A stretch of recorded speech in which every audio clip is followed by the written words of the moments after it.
Hey guys, tonight we're heading deep into the icy wilderness of prehistoric Asia, where the snow never melts, the winds bite like knives, and horses don't gallop, they survive. We're going back over 2,000 years, to a time before the Great Wall was even great, when the rulers of the steppe weren't just warriors, they were winter kings. They called themselves the Xiongnu.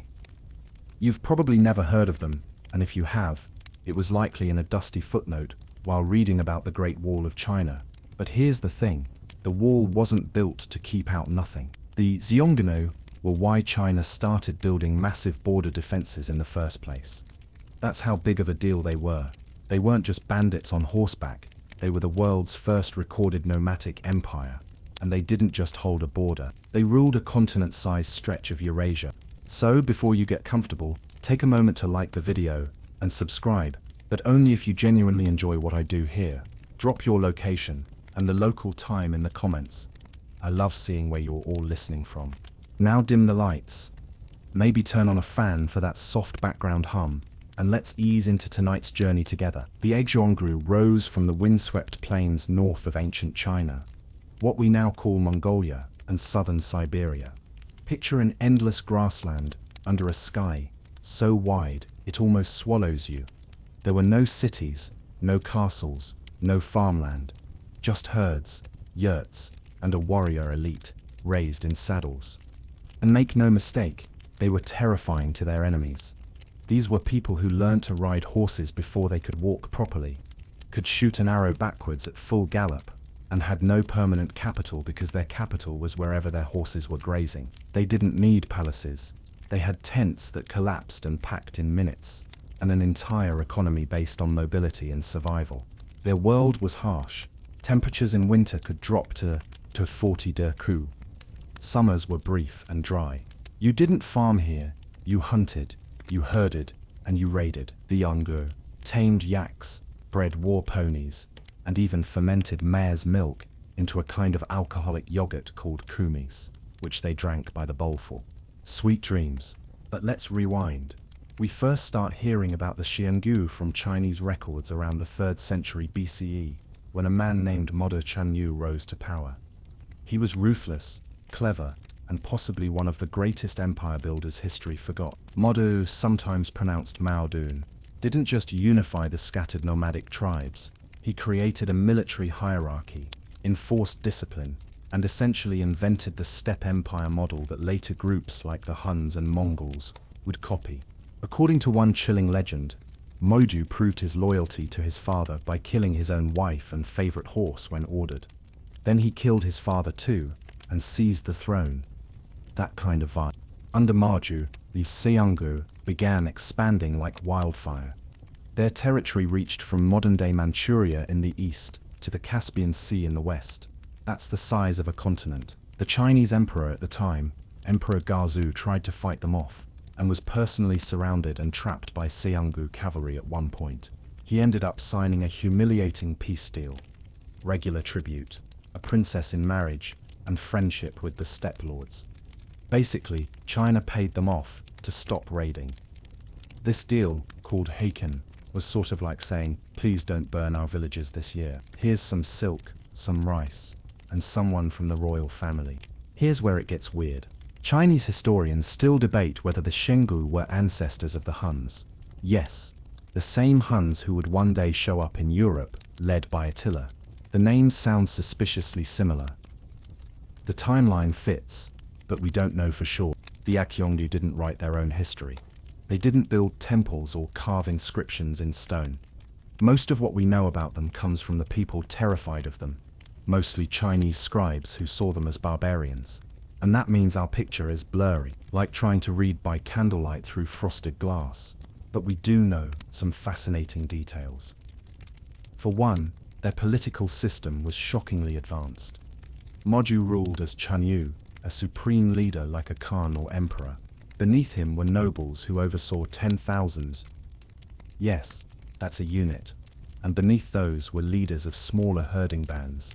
It was a mobile empire, a military machine on horseback, where loyalty was enforced with arrows and swift punishment. They didn't build cities, but they built influence. They controlled the Silk Road's northern routes. Traders had to pay tribute just to pass through their lands safely. That means the Xiongnu weren't just raiders, they were gatekeepers of global commerce. Some historians argue they were one of the first empires to monetize warfare by demanding regular protection payments from China. And it worked, until it didn't. By the 1st century CE, the Xiongnu began to splinter. Factional disputes, weak leaders, and pressure from rival nomads like the Xianbei led to a north-south split. One group stayed in Mongolia, the other moved west. And this is where the Huns theory kicks in again. Did that western branch become the force that would later crash into Europe and sack Rome? Historians still argue whether they were direct descendants or just ideological copycats. But the steppe legacy clearly traveled. Here's the quirky part. Archaeologists found that Xiongnu nobles had cranial modifications. That means they intentionally reshaped their skulls, flattening the back, or elongating the forehead by binding infants' heads with cloth. Why? Maybe it was a sign of status, maybe to look fearsome, or maybe just because fashion is weird and pain is temporary. And there's this, evidence of Xiongnu women buried with weapons. Not commoners, noble women. That sparked debate about whether some women held military or political power. Were there steppe queens who rode into battle? Historians aren't sure, but the clues are there. By the 2nd century CE, the Xiongnu faded into history's margins. The Chinese built up stronger frontier armies. Other tribes rose and filled the power vacuum. The empire that once extracted tribute from China simply stopped existing. No dramatic collapse, no final battle, just cold wind across empty grasslands. Today, in Mongolia, there's pride in the legacy. Though Genghis Khan gets all the glory, the Xiongnu were the blueprint, the first to show that from horseback you could rule the world, or at least a continent-sized slice of it. So next time someone brings up the Great Wall, remember it wasn't just built out of paranoia, it was built out of fear. Fear of the Snow Kings, who once galloped over a continent and left behind no cities, just bones, burial mounds, and stories whispered on the wind. The Nile runs north, but this story runs south, into the deserts and gold mines of Nubia, where the kingdom of Kush once watched Egypt with quiet patience. Eventually, it decided to take everything. At first glance, you'd mistake them for Egyptians. The same gods, the same pyramids, the same obsession with the afterlife, and eye makeup. But dig deeper, literally, and what you find are pharaohs who spoke a different tongue, ruled from a different capital, and weren't Egyptian at all. These were the Black Pharaohs of Kush, rulers of a powerful kingdom far upriver in what is now Sudan. And at their peak, they didn't just imitate Egypt, they ruled it. Their heartland was a city called Napata, nestled under a sacred mountain shaped like a rearing cobra. This wasn't some desert backwater. Napata was a rich center of trade, connecting Central Africa to the Mediterranean through the Nile. Gold, ivory, ebony, incense, it all flowed through Kushite hands. And with that wealth came ambition. Egypt had always seen Nubia as a kind of wild south, a place to extract resources and occasionally conquer. But Egypt forgot something important. Kingdoms remember. For centuries, Kush played the long game.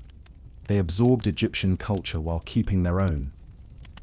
They mastered hieroglyphics, built temples to Amun, and entombed their royalty in steep-sided pyramids that still rise from the sand. But they never lost their identity. Their kings had broader noses, wore distinct robes, and carried curved swords that didn't quite match Egyptian style. They were familiar and foreign.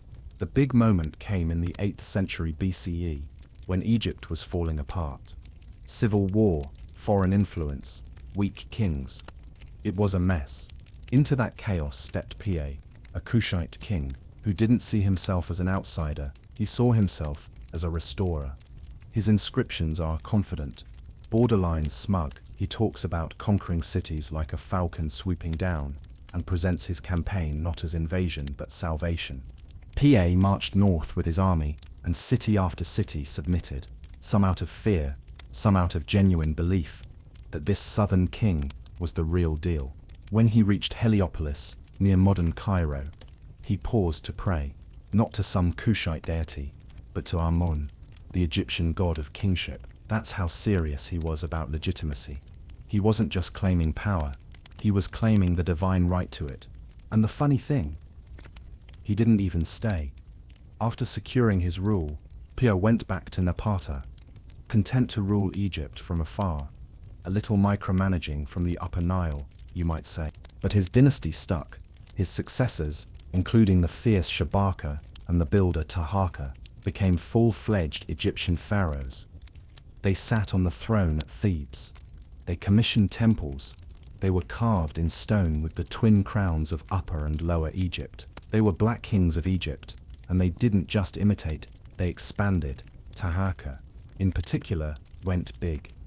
He battled the Assyrians, one of the most terrifying empires of the ancient world, and nearly stopped their advance into the Levant. He also renovated the Temple of Karnak, one of the largest religious complexes ever built. He poured wealth into Egypt, revived the priesthood, and held the line until he couldn't anymore. Because eventually, the Assyrians got angry. They invaded, they burned, and they shattered the fragile unity Taharqa had tried to hold together. His nephew, Tantamani, tried to win it back, but the momentum was lost.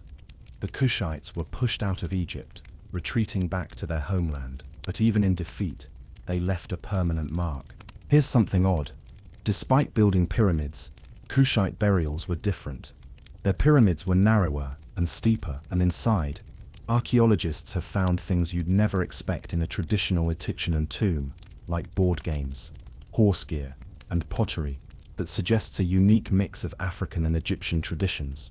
So even while embracing Egypt's grandeur, they kept their own customs alive. And about those pyramids, there are more pyramids in Sudan than in Egypt. A lot more. Over 200 in fact. They rise from the sands at places like Meroe and Napata, like jagged teeth, worn by wind but still proud. Most tourists have no idea they exist. But they're there, and they're beautiful. One of the quirkiest finds, a stone stela that features a Kushite king declaring himself beloved of Amun in perfect hieroglyphics. Then slipping in a few lines in Meroitic, the still undeciphered script of Kush. It's like if your local mayor gave a speech in Latin, then switched to a language nobody's cracked yet. Historians still argue whether the Meroitic script descended from Egyptian writing or developed independently. It's one of the few written languages from the ancient world that remains unsolved. The later period of the Kushite kingdom, centered at Meroe, lasted another few centuries. They built ironworks, traded with India and Rome, and left behind images of queens with bow and arrow, some of whom may have ruled in their own right. The Candace, or Queen Mother, was no ceremonial figure. Roman historians wrote about Candaces, leading armies and holding back invasions. One Roman general got so thoroughly defeated by one that he fled and refused to talk about it in his official reports. So yes, there were warrior queens who scared the Romans into silence. Eventually, Kush faded, not with a bang, but with a slow drift. Trade routes shifted, Christianity spread, and the old gods of Egypt and Kush fell silent. But their monuments didn't. The pyramids of Sudan still stand, catching the same desert winds that blew through Piet's robes. If Egypt was the grand opera, Kush was the power ballad beneath it, less known, but no less powerful.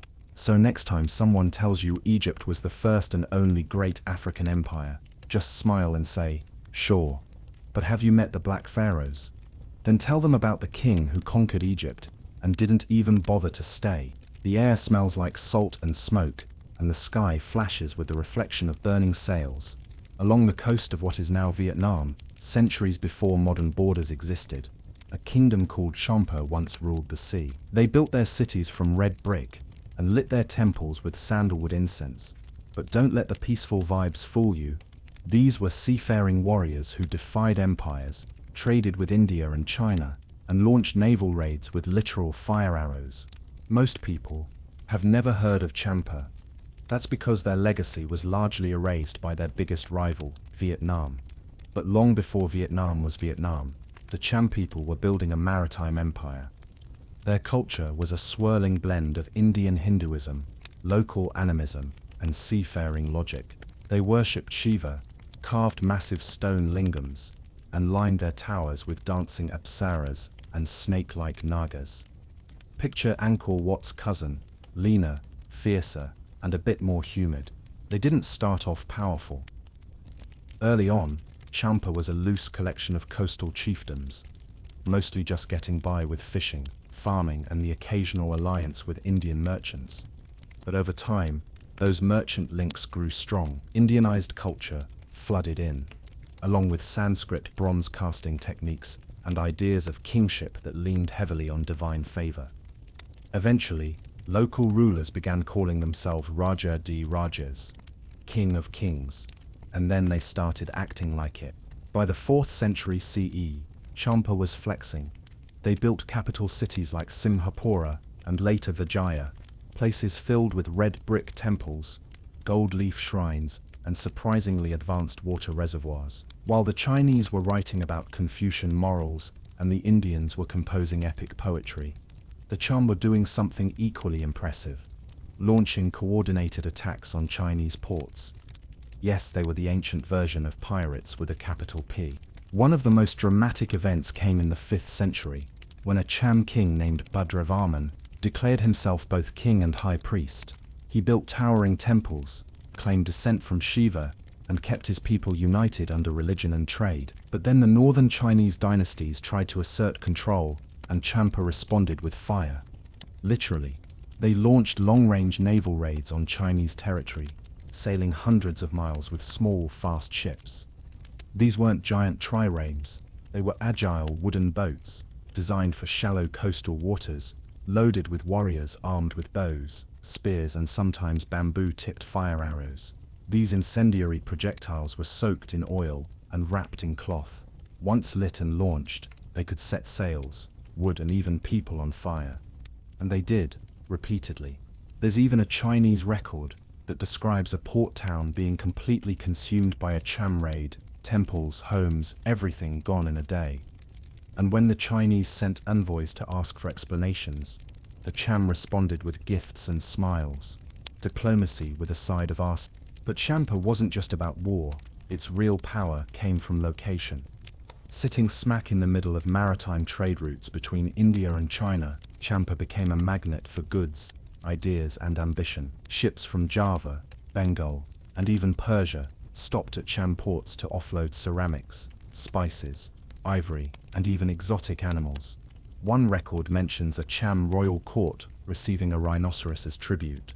No word on how that went over logistically, but it's a nice visual. Over the centuries, Champa grew into a full-blown thalassocracy, a fancy word for a sea-based empire. Their cities were cosmopolitan, their ports busy, and their temples stunning. They left behind inscriptions in Sanskrit, statues of deities with Southeast Asian features, and art that looks like it should be in a museum. Actually, some of it is in the wrong countries, of course. But it wasn't all incense and sea breeze. Champa's biggest problem was the rising power to the north. The Vietnamese kingdom of Dai Viet. The Vietnamese had numbers, land-based armies, and a long memory. Clashes between Champa and Dai Viet stretched across centuries, like two rival siblings constantly one-upping each other, with increasingly dramatic gestures. One of the most legendary figures of this conflict was the Cham warrior queen Po Nagar, later deified and worshipped for centuries. She allegedly defended her kingdom with divine strength and magical powers, and her cult spread far beyond Champa itself. The Vietnamese eventually absorbed her into their own folklore, which is how you know someone made a serious impact. They steal your stories. By the 12th century, Champa was in its golden age. Cities like Vijaya were filled with scholars, priests, merchants, and mercenaries. The Cham navy could rival any regional fleet, and their sculpture reached its artistic peak.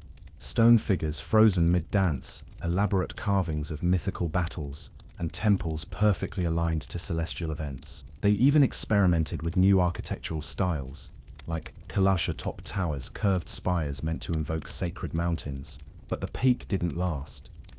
The Khmer Empire, from Cambodia, yes, the one that built Angkor Wat, decided it wanted a piece of the coast.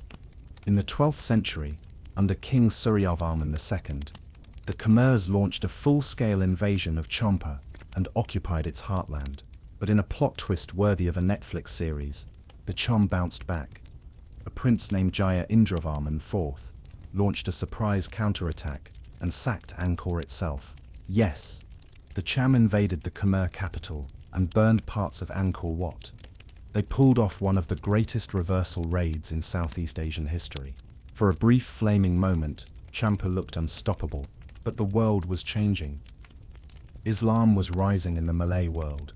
Mongol emissaries were demanding tribute. Trade routes were shifting west. And the Vietnamese were becoming more aggressive and organized. By the 15th century, after countless battles, the Vietnamese launched a full-on campaign to erase Champa once and for all. They succeeded. In 1471, after a brutal siege, Vijaya was destroyed. Tens of thousands were killed or enslaved. The kingdom ceased to exist in any real sense. The remaining Cham people scattered, some into the hills, some into exile, some into southern fishing villages, where their descendants still quietly pray and speak a dying language. Today you can still visit the ruins. Red brick towers rise from jungle overgrowth. Carvings of forgotten gods look out over the sea. They once ruled, and somewhere beneath the dust, you can still imagine the scent of sandalwood and the sound of waves hitting the hulls of fire arrow ships bound for glory. In the hazy heat of West Africa, where the Niger River curls through dusty plains like a cracked ribbon of silver, there once stood an empire so rich, so vast and so bureaucratically advanced that it was called the heart of the Sahel. But today, you'd struggle to find anyone who remembers it by name. The Songhai Empire didn't just thrive, it dominated, stretching across what's now Mali, Niger and Nigeria. Gold flowed through its markets, scholars filled its libraries, and yet its memory has nearly vanished beneath sand and colonial maps. It began as a small trading settlement called Gao, just Gao, a place by the river. But in time, Gao would grow teeth. By the 9th century, the Songhai people were already skilled traders and canoe builders. They knew the river's moods, knew how to guide caravans across the desert, and knew that controlling trade was power. You didn't need to conquer the world, you just needed to tax the people who moved through it. The real transformation came in the 15th century. By then, the once mighty Mali Empire, yes, the one with the gold-dripping Mansa Musa, was fading. Songhai seized the opportunity. Under leaders like Sunni Ali, they began snatching up territory like it was clearance day at the empire market. Cities fell, trade routes were annexed, and suddenly, Songhai wasn't just competing, it was the biggest game in town. Sunni Ali was a man with two reputations. To some, he was a military genius, a man who took Timbuktu, crushed rebellions, and built a navy of riverboats that patrolled the Niger like crocodiles in formation. To others, especially Muslim scholars, he was a tyrant. He practiced a mix of Islam and traditional African religion, which didn't sit well with the religious elite. There are accounts of him destroying mosques, executing clerics, and generally not being invited to any scholarly dinner parties. Still, under his rule, Songhai became a true empire. His forces used iron weapons, swift horses, and clever river tactics to control trade between the Sahara and the rainforests. The empire stretched for over 1,500 kilometers, bigger than most European kingdoms at the time. And then came Askar Muhammad. Where Sunni Ali ruled with iron and instinct, Askar Muhammad ruled with order.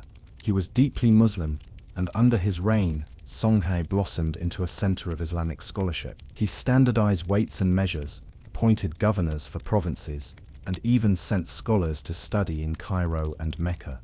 Timbuktu became legendary, not just for its gold, but for its libraries. Yes, real libraries, with books, thousands of them. Imagine the scene. In the heart of the desert, robed scholars debate astronomy and medicine by lamplight, while gold dust is measured in gourds and camel caravans arrive with salt blocks strapped like bricks of frozen time. The city of Jenne boasted a massive mud mosque, the largest earthen building in the world, and its river markets buzzed with merchants speaking Arabic, Songhai, Tamashek, and whatever dialects gold liked to travel in. But history has a mean sense of timing. As Songhai flourished, other powers watched. In particular, Morocco. Sitting on the other side of the Sahara, Morocco had its own dreams of gold and glory. And cannons. Don't forget the cannons. In 1591, a Moroccan army crossed the desert, dragging early firearms and portable cannons behind camels, and struck the Songhai heartland. Songhai had cavalry, spears, and riverboats. Morocco had gunpowder. It was not a fair fight. The Songhai forces, massive in number but poorly equipped for modern warfare, were routed. And here's the worst part. Morocco couldn't even hold the land. The terrain was too vast, the supply lines too long, and the locals too angry. But the damage was done. Songhai's central authority collapsed. Its cities were looted, its libraries scattered, the empire fractured into smaller kingdoms, and eventually, colonial powers steamrolled in like they invented maps. Historians still argue whether the Moroccan invasion was the only cause of collapse, or whether internal divisions and trade disruptions were already doing the job. Either way, Songhai's name faded. Unlike Egypt or Greece, it wasn't carved into stone that tourists would one day photograph. Its history was passed down in oral traditions, buried under French colonial education systems, and left out of most textbooks entirely. But the quirky traces are still there. Some West African families still claim descent from Asquia's court scribes. In Timbuktu, ancient manuscripts written in Arabic script lie hidden in wooden trunks, protected by generations who knew their value even when the world forgot. And in the Malian town of Gao, the tomb of Asquia still stands, a mud brick pyramid with staircases like folded paper, as if the empire was trying to reach back up to its own greatness. And let's talk bureaucracy for a second. This empire had a ministry for river transport, tax collectors for every major trade route, and standardized systems that some historians argue were ahead of Europe's. One record shows the Songhai crown used legal codes and written contracts for business deals. Not bad for a forgotten kingdom, right? Oh, and one last oddity. Some of the surviving coins from Songhai are shaped like blades or paddles, not circles. They may have been ceremonial, or used by specific merchant guilds. Historians aren't sure, but there's something poetic about an economy that stamped its wealth into the shapes of tools. So next time you hear someone rattle off the great empires of history and stop at Rome or China, throw in Songhai. Tell them about the empire of riverboats, fire, and scholars. Tell them about the kingdom that once ruled the Sahel and left behind more wisdom than the world ever gave it credit for.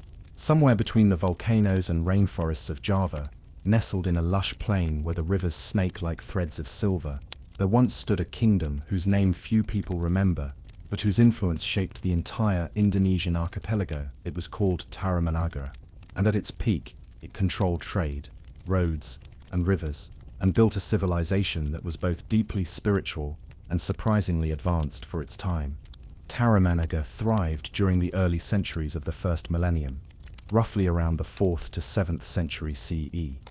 The name means the country of the Taruma River, and it rose in what is now Western Java, near modern-day Jakarta. Yes, Jakarta, the mega-metropolis choking on smog and motorbikes, was once the capital region of a Hindu kingdom, filled with canals, elephants, and priests debating the finer points of cosmology.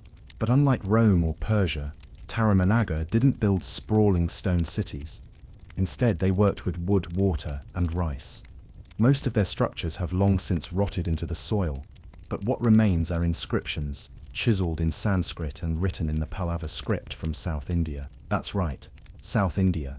Tarumanagara was heavily Indianized, part of a much wider cultural web where Hinduism, Buddhism, and even early science traveled not by sword but by ship. At the heart of the kingdom was a man named Purnawarman, its greatest known ruler. His name pops up in almost every inscription we've found, often alongside a lengthy list of his achievements, which, to be fair, were pretty impressive. He oversaw the digging of a 12-kilometer-long canal to irrigate farmland and prevent floods. Not bad for the 5th century. And according to one carved stone, he also made ritual sacrifices to the gods involving 1,000 cows. Whether that's poetic exaggeration or a really weird weekend, we'll never know. But here's the thing, Purnawarman wasn't just a warlord. He styled himself as a Dharma Raja, a righteous king upholding cosmic order. That's a Hindu concept where the king is both protector and spiritual example, chosen to maintain balance in the universe. And if that meant digging canals and feeding holy men and occasionally flattening your neighbors, well, so be it. Tarumanagara wasn't isolated. It traded with India, China, and likely with other Indonesian islands. Chinese records from the Liang dynasty describe embassies arriving from the kingdom, carrying gifts and requesting recognition. That might sound like a minor diplomatic moment, but in the 5th century, getting a Chinese emperor to acknowledge you was the political equivalent of getting verified on social media. The kingdom also minted coins, likely from gold or electrum, though very few survive. One rare find shows an image of a wheel, possibly a symbol of Dharma, paired with characters that still baffle archaeologists. Historians still argue whether these were religious tokens, actual currency, or ceremonial offerings. And here's a quirky twist. One of the surviving inscriptions isn't even on a tablet, it's on a stone shaped like a footprint. It's called the Kiratune inscription, and it features carvings of what are claimed to be Purnawarman's own feet, accompanied by poetic Sanskrit verses praising his strength and virtue. Basically, it's a royal flex, immortalized in literal footprints. Behold, it seems to say, this is where I walked. Try and top it. Religion in Tarumanagara was a blend.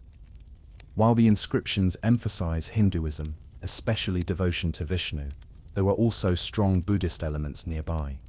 And unlike in some other ancient kingdoms, these religions weren't always fighting for dominance. Instead, they coexisted, influenced each other, and shaped the region's spiritual landscape in ways that still echo in modern Indonesian culture. But the kingdom's greatest legacy may be its invisibility. Why? Because Java eats its past. Volcanic eruptions, monsoon rains, and constant vegetation growth mean that almost nothing stays uncovered for long. Temples vanish, roads are swallowed by forest, cities crumble into rice fields, and wooden buildings, no matter how sacred, eventually return to the earth. By the 7th century, Tarumanagara was fading. Scholars debate why. Was it environmental collapse?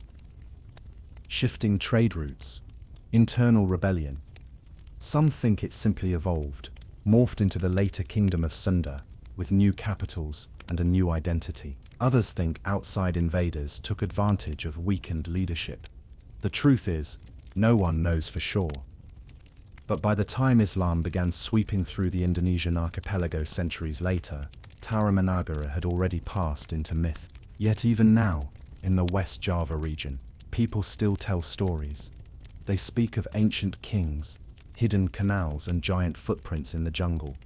They light incense in shrines that may once have stood beside forgotten temples. The past lingers in language, in rituals, in the way people move through the landscape. One last tidbit for the road. Modern excavations have uncovered elephant figurines among the ruins. Not surprising, Purnawarman kept elephants as royal animals, but some of these figurines appear to have been children's toys. It's a gentle reminder that, beneath all the kingship and cosmic order, people still lived here. Families, kids, farmers. They watched elephants walk through palace courtyards, listened to priests chanting Sanskrit, and dreamed about something more than just survival. So if you ever find yourself in West Java, near a rice field or canal, with no obvious origin, pause. You might be standing where an invisible kingdom once ruled with water, faith, and elephants. Far to the east of the Red Sea, where the mountains of Ethiopia cast long morning shadows over the highlands, an ancient kingdom once thrived between Africa and Arabia. Before Aksum, before Ethiopia was even called Ethiopia, there was a kingdom called Dum, pronounced Durm, Damat, by those few who even remember the name. It existed around the 10th to 5th century BCE and is often dismissed as a kind of prequel to more famous African empires. But Dunt wasn't just a rough draft. It was something bold, hybrid, and full of mystery, part African, part Arabian, and entirely unique. At the time, the Horn of Africa was one of the busiest regions on Earth that didn't have stone highways or epic myths about it. Picture rugged mountain valleys, iron-rich soil, and trade winds that carried ships between Egypt, South Arabia, and the broader Indian Ocean world. This wasn't some forgotten edge of the world. It was a crossroads, and Dunt stood right in the center of it. The capital was probably Yeha, a city high in the northern Ethiopian highlands. Today, you'll find the remains of a stone temple there that still rises proudly after more than 2,000 years. Made of massive, carefully fitted blocks of stone, with no mortar, it's a marvel of engineering, and one of the oldest standing buildings in sub-Saharan Africa. The temple was dedicated to the god Almaka, a moon deity borrowed, or perhaps shared with the Sabaeans of South Arabia. That's right, the same people whose queens show up in biblical lore and incense trade routes. This connection to Arabia is what makes Damp such a puzzle.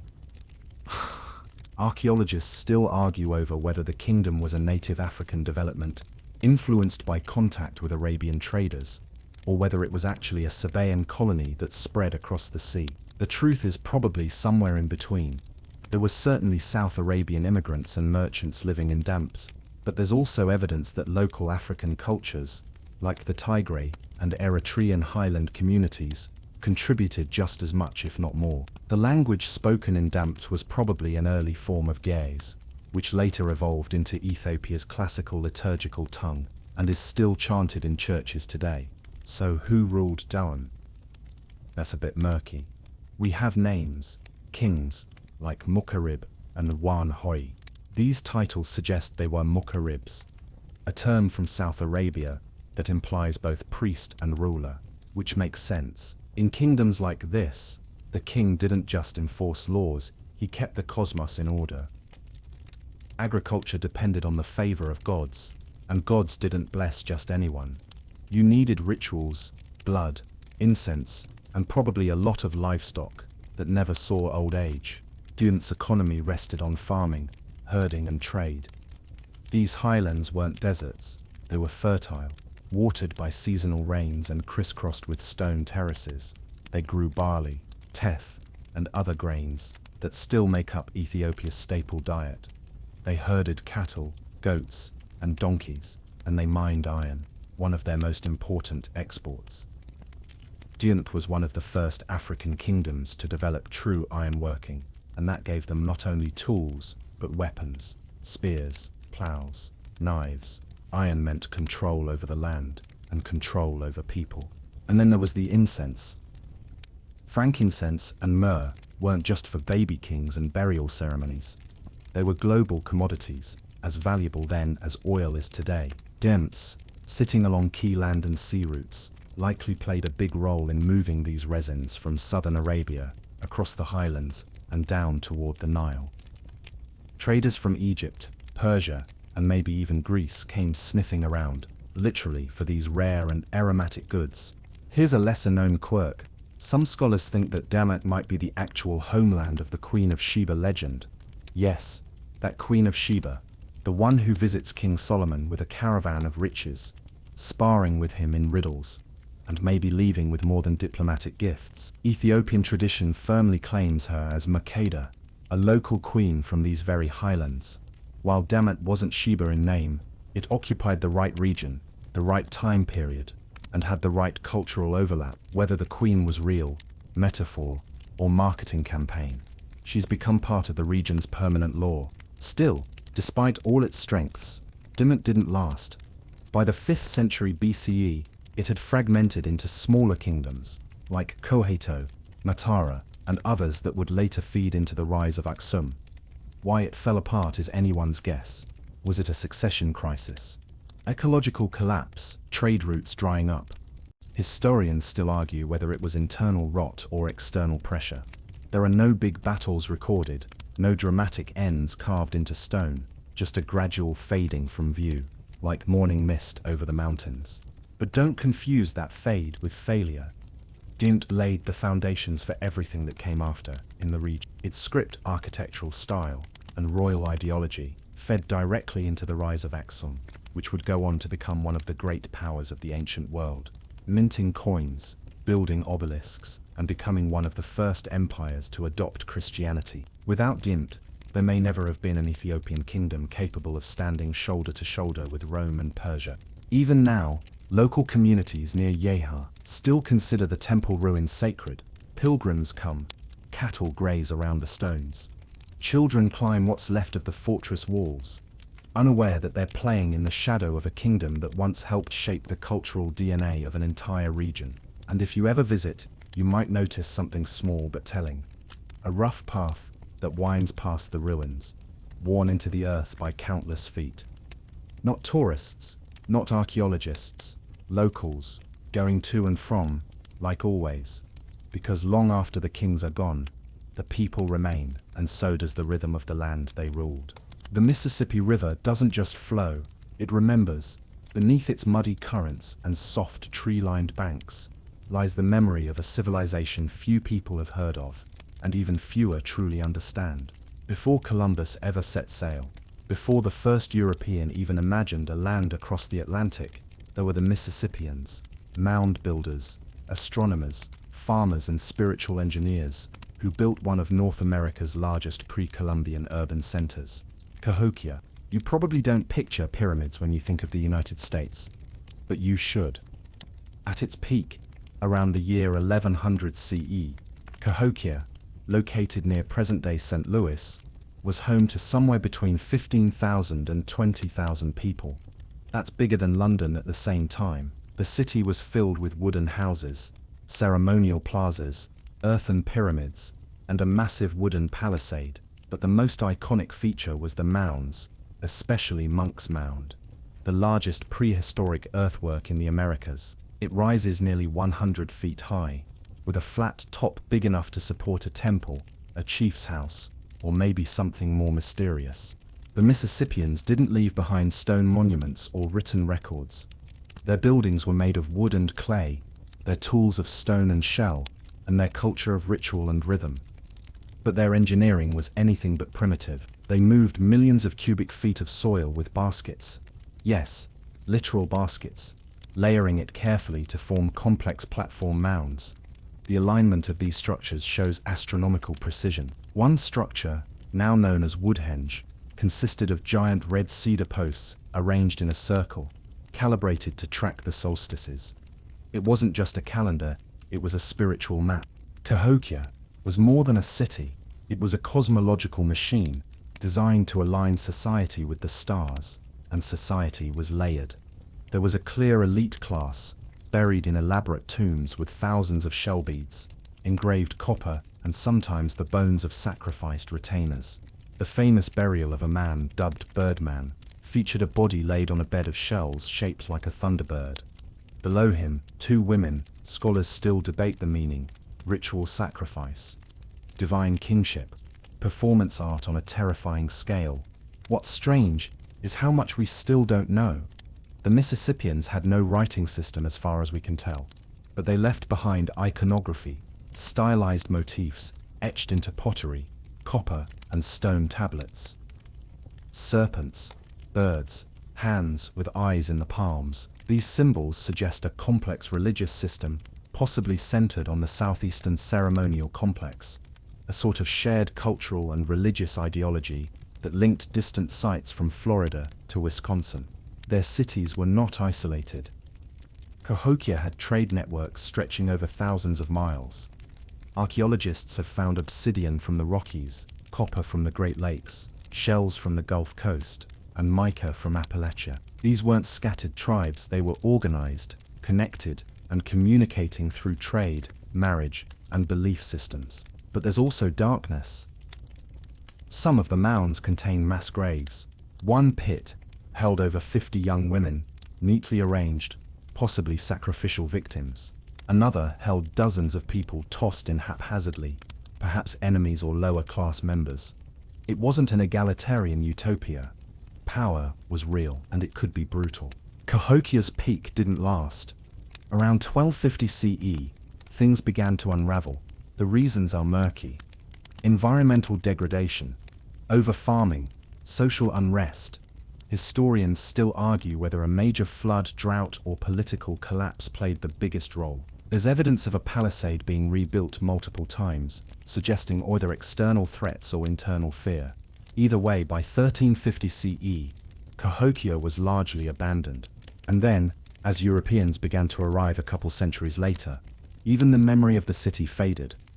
Early settlers stumbled across the giant mounds and assumed they must have been built by a lost tribe, Phoenicians, or even aliens, anything but the ancestors of the Native Americans still living nearby. That willful forgetting was no accident. Colonial narratives didn't want to acknowledge a thriving, complex, pre-contact civilization in North America.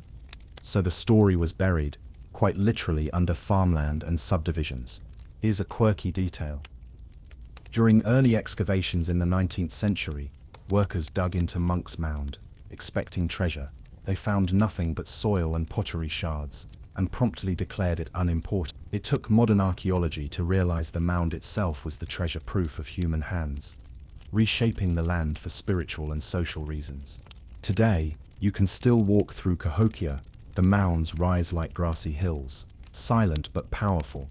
Woodhenge has been reconstructed, and on solstices, people still gather to watch the sun rise through the posts, just as the Mississippians did 1,000 years ago.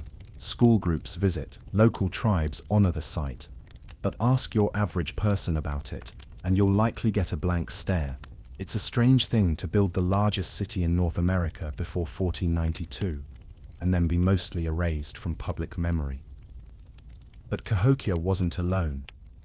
Dozens of mound sites dot the eastern United States. Some are small, some are enormous, all a part of a culture that saw Earth not just as ground, but as canvas, altar, and language. And maybe that's the point. The Mississippians didn't need marble or steel. They sculpted meaning from soil. They charted the cosmos with wood. They told time with shadows. And when they vanished, they left no written warnings, just mounds, bones, and patterns that whisper if you know how to listen. So next time you fly over the Midwest and see nothing but fields and rivers, remember, once, beneath those trees and plains, there were people who built pyramids out of dirt, lived by the stars, and ruled a continent without leaving a single word behind. In the dry grasslands of what is now central Nigeria, where the harmattan winds sweep down from the Sahara and cloak the land in a reddish haze, there once rose a kingdom unlike any other. Its name was Kwara Rifa, a confederation of warrior peoples, so fierce, so determined, and so unpredictable, that for centuries it became the boogeyman of neighboring empires. Muslim scholars in the Hausa city-states would whisper about their raids. The mighty Kanem Bornu Empire watched its frontiers nervously. Even the Sokoto Caliphate, born in the fire of jihad, treated them cautiously. But here's the twist. Nobody really agrees on who the Kwarafa were. They ruled, they fought, they influenced an entire region's politics, and yet they left almost no written records. What we do know comes from those who feared or fought them, which means their story is shadowy, chaotic, and weirdly mythic. Exactly the kind of thing history tends to forget, unless it's too loud to ignore. The kingdom of Kwara Rava rose sometime around the 1500s CE, though its roots probably stretch further back. It was centered along the Benue River, a key artery that connects central Nigeria to wider West Africa. The people were most likely part of the Jukun ethnic group, known for their farming, metalwork, and absolutely no patience for imperial borders. Unlike the centralized empires to the north, like Kanem Bornu, or later Sokoto, Kwara Rafa was more of a loose federation of towns, each loyal to a shared spiritual and military leadership. The capital was likely Wukari, a town that still exists today and holds the remnants of this old identity like half-remembered dreams. The leader bore the title Aku Uka, and while records are thin, oral traditions paint the picture of a ruler who combined religious authority with military might. One of Kwarafa's defining features was its defiant religious identity. While Islam spread rapidly across West Africa during this period, thanks to traders, scholars, and jihads, Khwarafah held firm to its traditional religion. They had priests, sacred groves, and rituals outsiders considered pagan. And that resistance became political. Refusing to convert wasn't just about theology, it was rebellion, which is why their neighbors were always nervous. Khwarafah launched raids deep into Islamic territory, targeting Hausa cities like Kano, Zaria, and Katsina.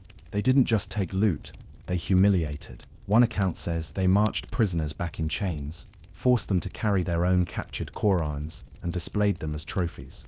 Not because they didn't understand Islam, but because they knew exactly what those books meant to their enemies.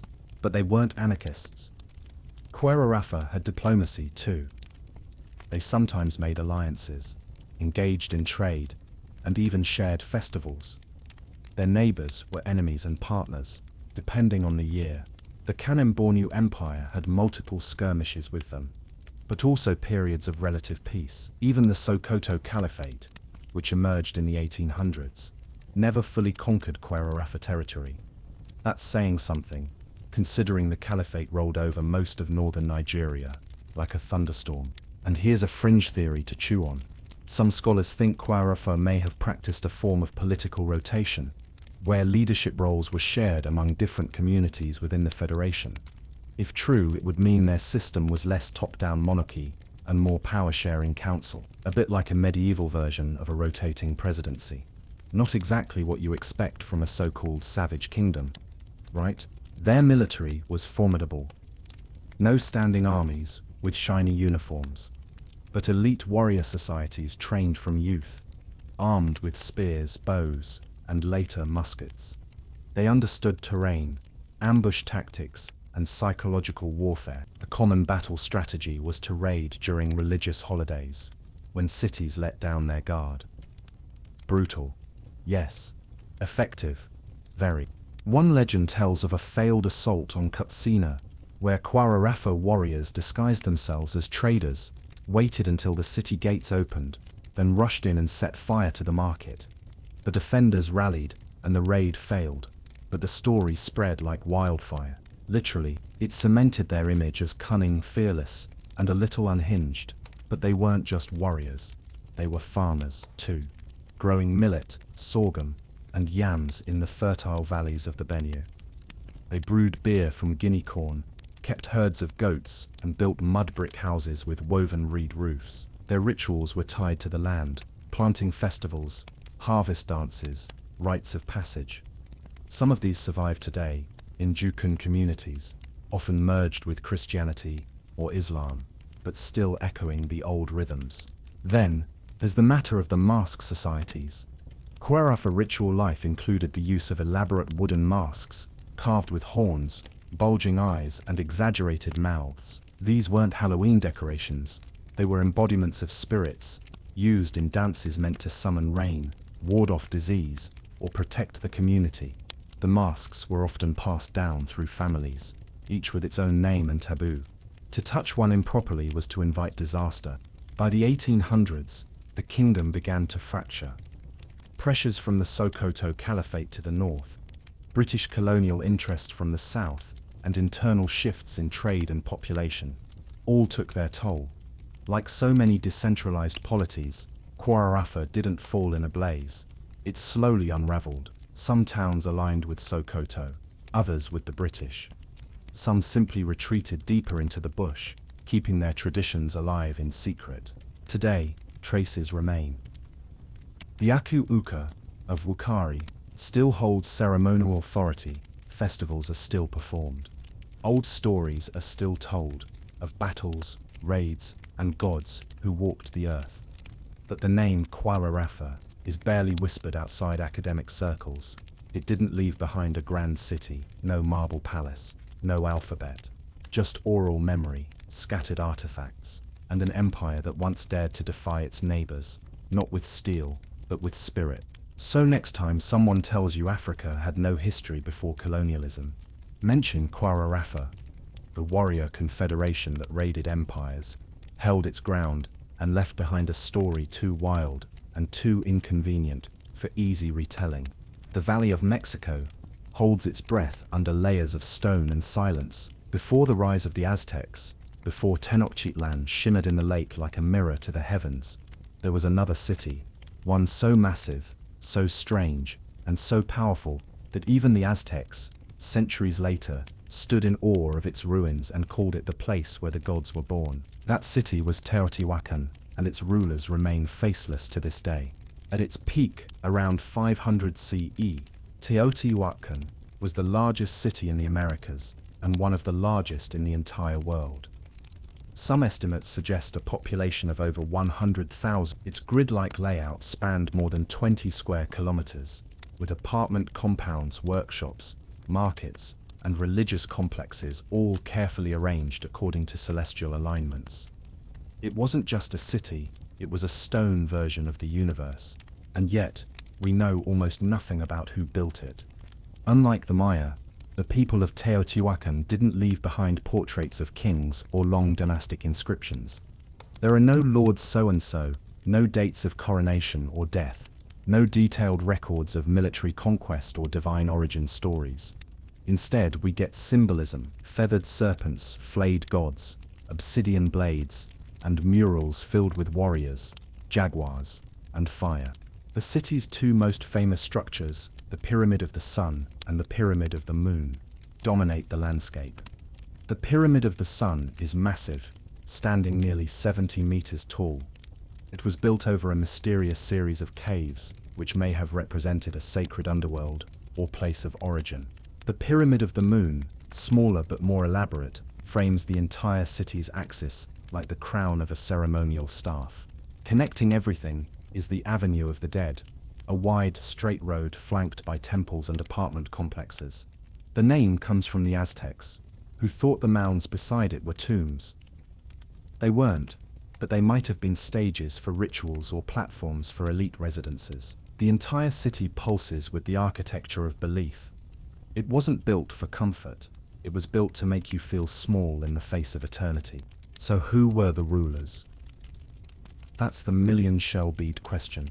Some scholars argue it was a collective theocracy, a council of elites, or priests rather than a single king. Others suspect there was a hidden monarch whose name and face were intentionally left out, perhaps to emphasize divine order over personal glory. Historians still argue whether Teotihuacan had kings at all, or whether it invented a completely different model of power that our categories can't even grasp. What we do know is that they were incredibly organized. Teotihuacan's multi-ethnic population was grouped into neighborhood compounds, some specifically built for traders from Oaxaca, the Gulf Coast, and even Maya territories. Yes, Maya. In fact, there's a mural of what looks like a Teotihuacan general dominating a Maya noble, and Maya records mention strangers from the West, influencing royal politics. Some believe that Teotihuacan may have intervened militarily in cities like Tikal, possibly even toppling its kings. They weren't shy about sacrifice, either. Excavations have uncovered mass burials beneath the Pyramid of the Feathered Serpent, also called the Temple of Quetzalcoatl. Dozens of warriors, some with their hands bound behind their backs, others adorned with jewelry and animal remains. They were laid out in symmetrical patterns, buried with obsidian blades and sacred tokens. It wasn't random violence, it was art. Grim, cosmic art. But here's something odd. Around 550 CE, everything changed. Teotihuacan declined fast. Some buildings were intentionally burned, statues smashed, murals defaced. Was it an internal uprising, a crisis of faith, climate change? Historians still argue whether the collapse was the result of class warfare, drought, or religious upheaval. One theory suggests that the elite priest class lost control, and the city's commoners turned on them in a fury of fire and rebellion. Even weirder, after the collapse, the city wasn't completely abandoned. People continued to live in parts of it for centuries. Pilgrims came, squatters moved in, and later civilizations, including the Aztecs, treated it as sacred ground. The Aztecs, upon encountering its ruins, believed it was where the gods gathered to create the sun and moon. That's how colossal its remains were. That's how completely its actual history was forgotten. The city's influence, however, lingered. Long after its fall, Teotihuacan's style and symbols appeared in distant regions. Ceramics, obsidian, architectural technique. You can find echoes of its design in faraway cities, suggesting that its cultural weight continued even after its political center had gone dark. Here's a fringe detail. Some researchers think Teotihuacan may have had gender-balanced leadership. Why? Because of the high number of female burials in elite contexts, and the presence of female deities in prominent art. It's not proof, but it challenges the idea that all ancient power was male-dominated. Maybe their system allowed women far more influence than later societies would dare. And one more curiosity. Inside the Pyramid of the Sun, archaeologists found traces of liquid mercury, just traces. But mercury doesn't occur naturally in that form. It was placed there, deliberately. Why? Nobody knows. It may have symbolized water, the underworld, or a divine river. Or it may have been an offering. Either way, it's one of many mysteries that refuse to explain themselves. So we're left with this paradox. A city bigger than anything north of the equator, in its time, full of engineering marvels, social complexity, and long-range influence, but almost no story, no personal names, no battles recorded, no great speeches, just shadows and geometry. And maybe that was the point. Teotihuacan wasn't trying to be remembered by kings' names. It was trying to model the universe, its symmetry, its darkness, its fire. All of it was part of a larger design, one that saw the human ego as less important than cosmic alignment. So next time you hear about the Aztecs or the Maya, remember there was another player before them, a faceless empire of skywatchers and bloodstained builders who left behind a city of gods, but forgot to leave behind their own names. In the arid highlands of Anatolia, where the sun bakes the hills into hard clay and the rivers cut deep into dusty valleys, an empire once ruled with chariots, treaties, and fire gods. They were called the Hittites, and for a few centuries during the late Bronze Age, they went toe-to-toe with the likes of Egypt, Babylon, and Mycenaean Greece. Then they vanished so thoroughly that until about 100 years ago, no one even remembered they had existed. The Hittite Empire flourished from around 1600 to 1200 BCE, and their capital, Hattusa, was a fortress city built into the rock hills of central Turkey. At its height, the empire stretched from the Aegean coast to the banks of the Euphrates, swallowing up dozens of smaller kingdoms and becoming one of the great powers of the ancient Near East. Their kings bore names like Suppiluliuma, Mursili, and Hattusili, names that sound like someone knocking over a stack of clay tablets. But don't let the syllables fool you. These were elite diplomats, military strategists, and religious engineers. The Hittites weren't just warriors. They were bureaucrats who wrote everything down. On clay tablets, in cuneiform, thousands of them, covering everything from laws and royal edicts to weather omens and bread recipes. One tablet literally just describes a cake. The Hittites were Indo-European speakers, part of the same broad language family as Latin, Sanskrit, and English. That's a bit of a historical plot twist, because for a long time, scholars thought Indo-European speakers had only recently arrived in the region. But the Hittites were already there, already literate, and already doing complicated things with gods, taxes, and battle formations. And oh yes, chariots. The Hittites were obsessed with them. They developed some of the most effective war chariots of the ancient world, with innovations like 3-man crews instead of 2, and stronger wheel designs that could handle the rocky Anatolian terrain. Their armies were fast, terrifying, and surprisingly well organized. Think of it like an ancient blitzkrieg, but with more bronze and less gasoline. One of their most famous kings, Suppiluliuma I, was a true empire builder. He conquered Syria, pushed into Canaan, and tangled with Egypt over territory. And here's where it gets juicy. When the Egyptian faith died suddenly, possibly Tutankhamun, his widow wrote to Suppiluliuma, asking if he'd send one of his sons to marry her and become pharaoh. That might sound romantic, but it was pure politics. Egypt was in chaos, and the queen needed a strong alliance. Suppiluliuma said yes, but the son was assassinated en route. This set off a diplomatic spiral that probably shortened Egypt's patience and lengthened Hittite war plans.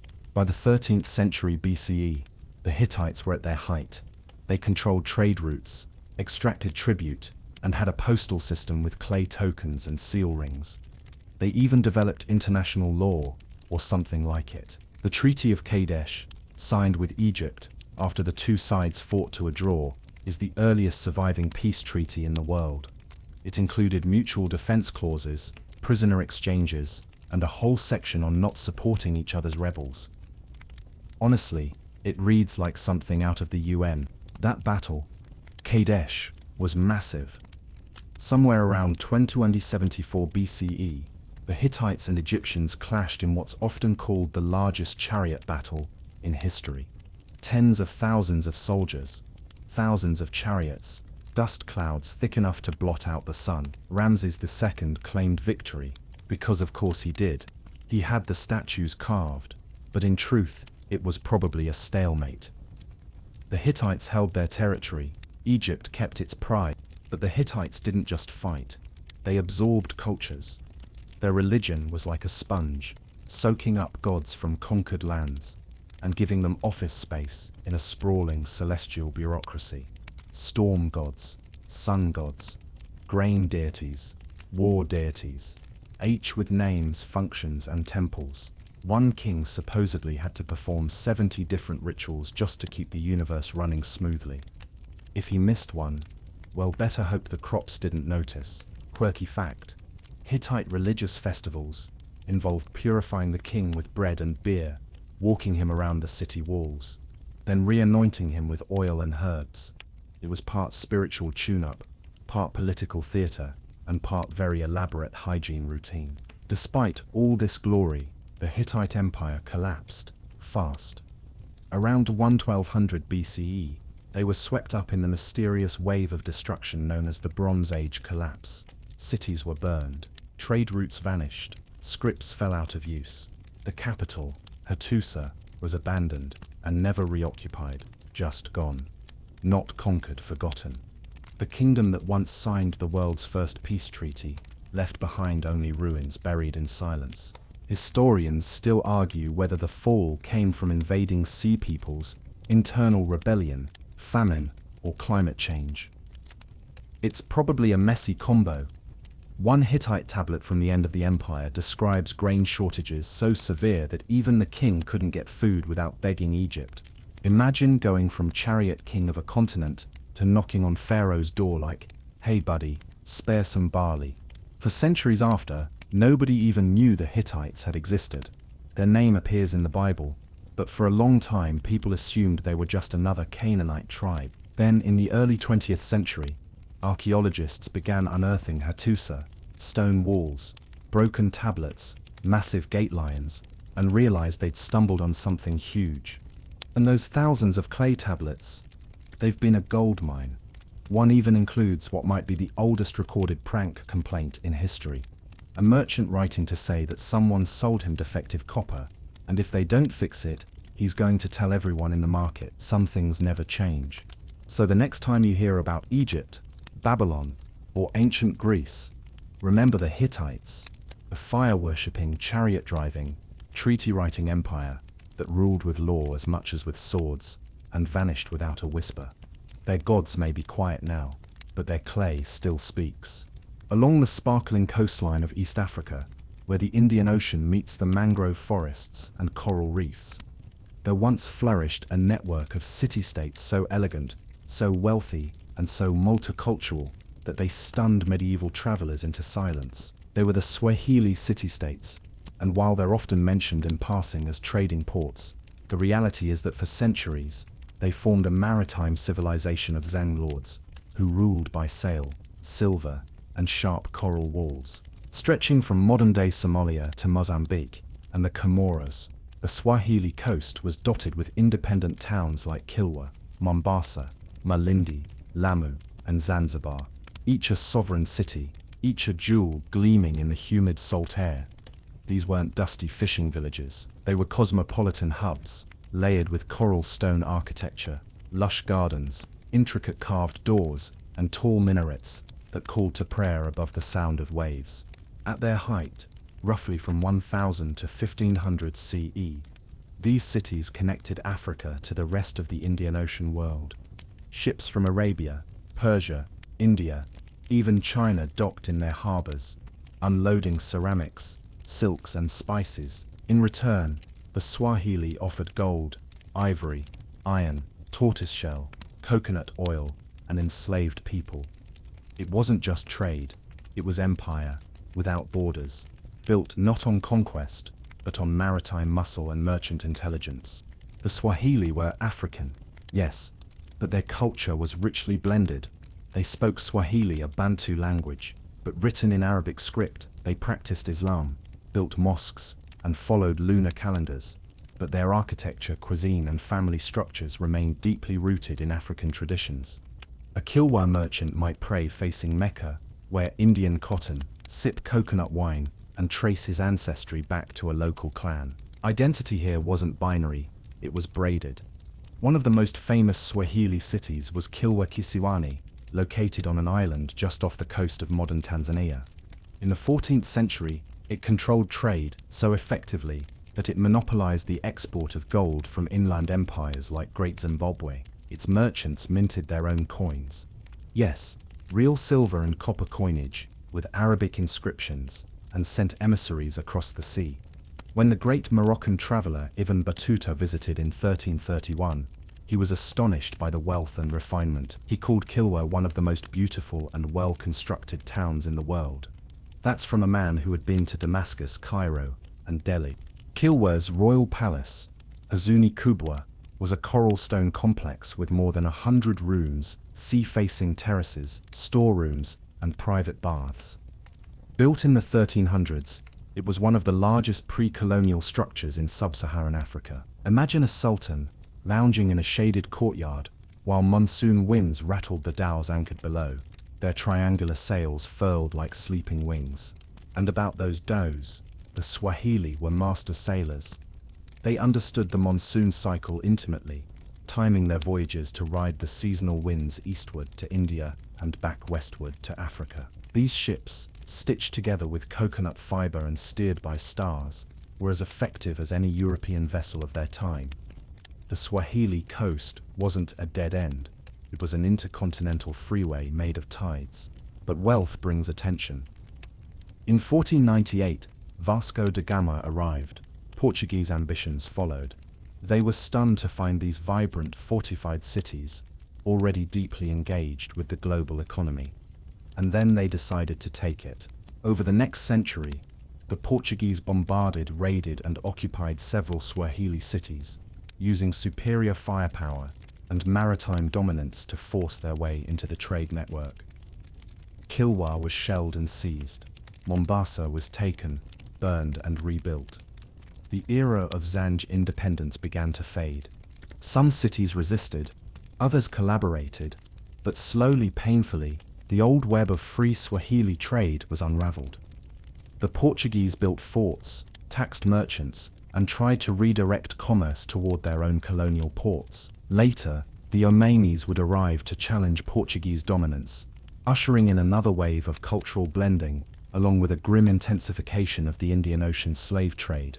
Yet despite these storms, Swahili culture never died. It bent, adapted, and survived. Coral mosques continued to echo with prayers. Stone houses stayed cool in the tropical sun. Oral histories preserved the names of sultans, shipbuilders, and sea captains. Even today, in Lamu or Zanzibar, you can walk streets paved with Swahili words, past doors carved with Quranic verses, into markets filled with goods that echo the past. Cloves, carved ebony, brass lamps, worn silver coins. Here's a curious detail. The Swahili built their cities with coral, not cut stones or baked bricks, but literal coral limestone, harvested from the reefs and stacked into strong, breathable walls. These stones, once alive, now hold centuries of sunlight and whispered trade deals. A Swahili house breathes. It cools, it remembers. And another one, many Swahili towns, have ancient pillar tombs, tall stone columns rising above simple graves. No one's entirely sure why. Some say they marked the dead as important.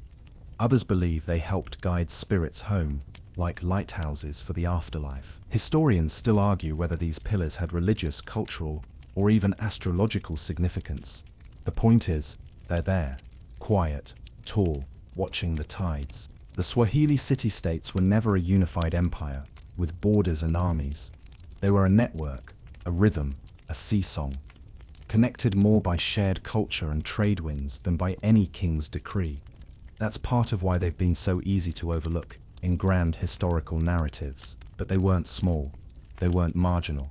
They ruled a coastline, shaped global trade, and forged a hybrid identity long before the word globalization was ever mumbled into a microphone. So next time you think of medieval Africa, picture not just deserts and caravans, but ships made of stitched wood, cities of coral stone, minarets rising over palm trees, and sultans staring eastward, waiting for the wind to change.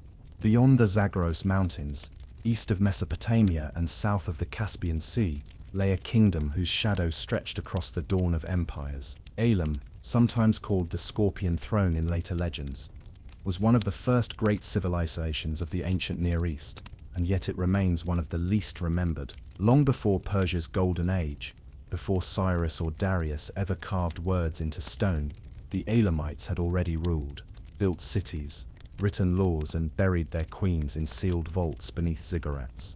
Their homeland was called Elam, meaning highland in Sumerian, though the Elamites themselves probably called it something else. We just don't know what.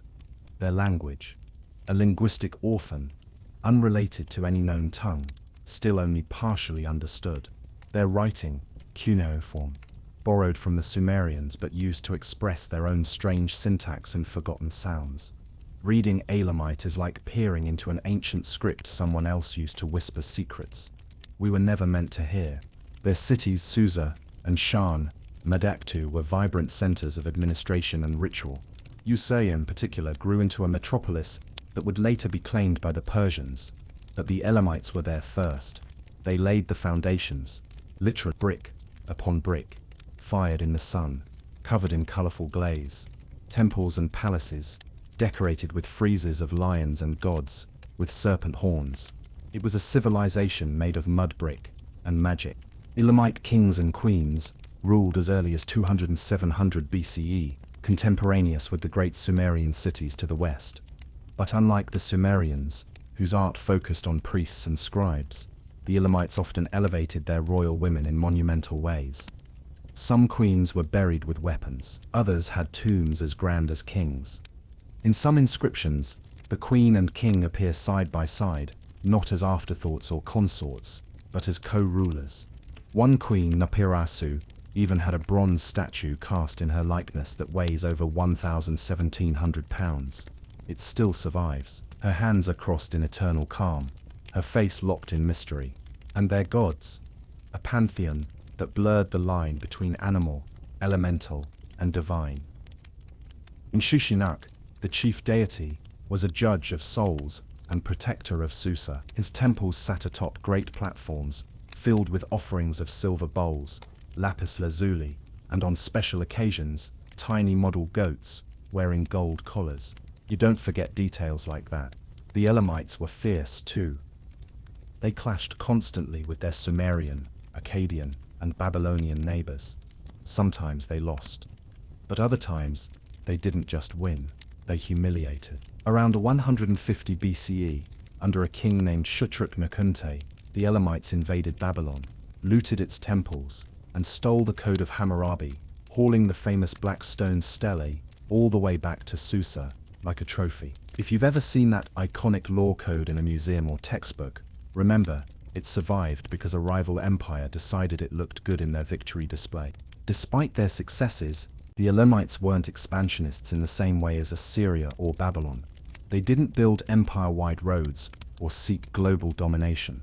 Their strength came from their cities, their mountains, their mines. They mastered metallurgy, especially bronze casting and gold work, and controlled key trade routes that funneled wealth in from the Indus Valley to the Persian Gulf.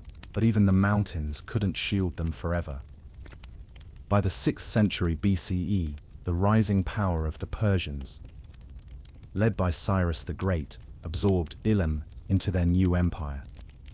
Susa became a Persian capital. Elamite scribes continued working in royal courts, their strange language still used in trilingual inscriptions alongside Old Persian and Akkadian. But the culture slowly melted into something else. Elam didn't fall in fire, it faded in translation. And here's a peculiar footnote: even as the Elamite language died, Persian kings kept using it in official texts for generations. Some scholars believe it was a way of honoring the old order, others think it was just administrative habit. But either way, the language of a forgotten people kept echoing through the corridors of power long after their names were lost. There's a scholarly debate, even now, about how Elamite the later Elamites really were. Did the culture continue under Persian rule in hidden forms, songs, crafts, oral tales, or was it fully replaced? Historians still argue whether the final centuries of Elam were a continuation or a coda. And then there's the architecture. The Elamites pioneered multi-level palace construction, designing courtyards, balconies, and even water channels to keep buildings cool in the brutal summer heat. One excavation uncovered what appeared to be an ancient air conditioning system. Sloped roofs and vented walls, designed to circulate wind, not exactly central cooling, but not far off. Today, Susa is mostly ruins. Dusty, cracked, half swallowed by farmland.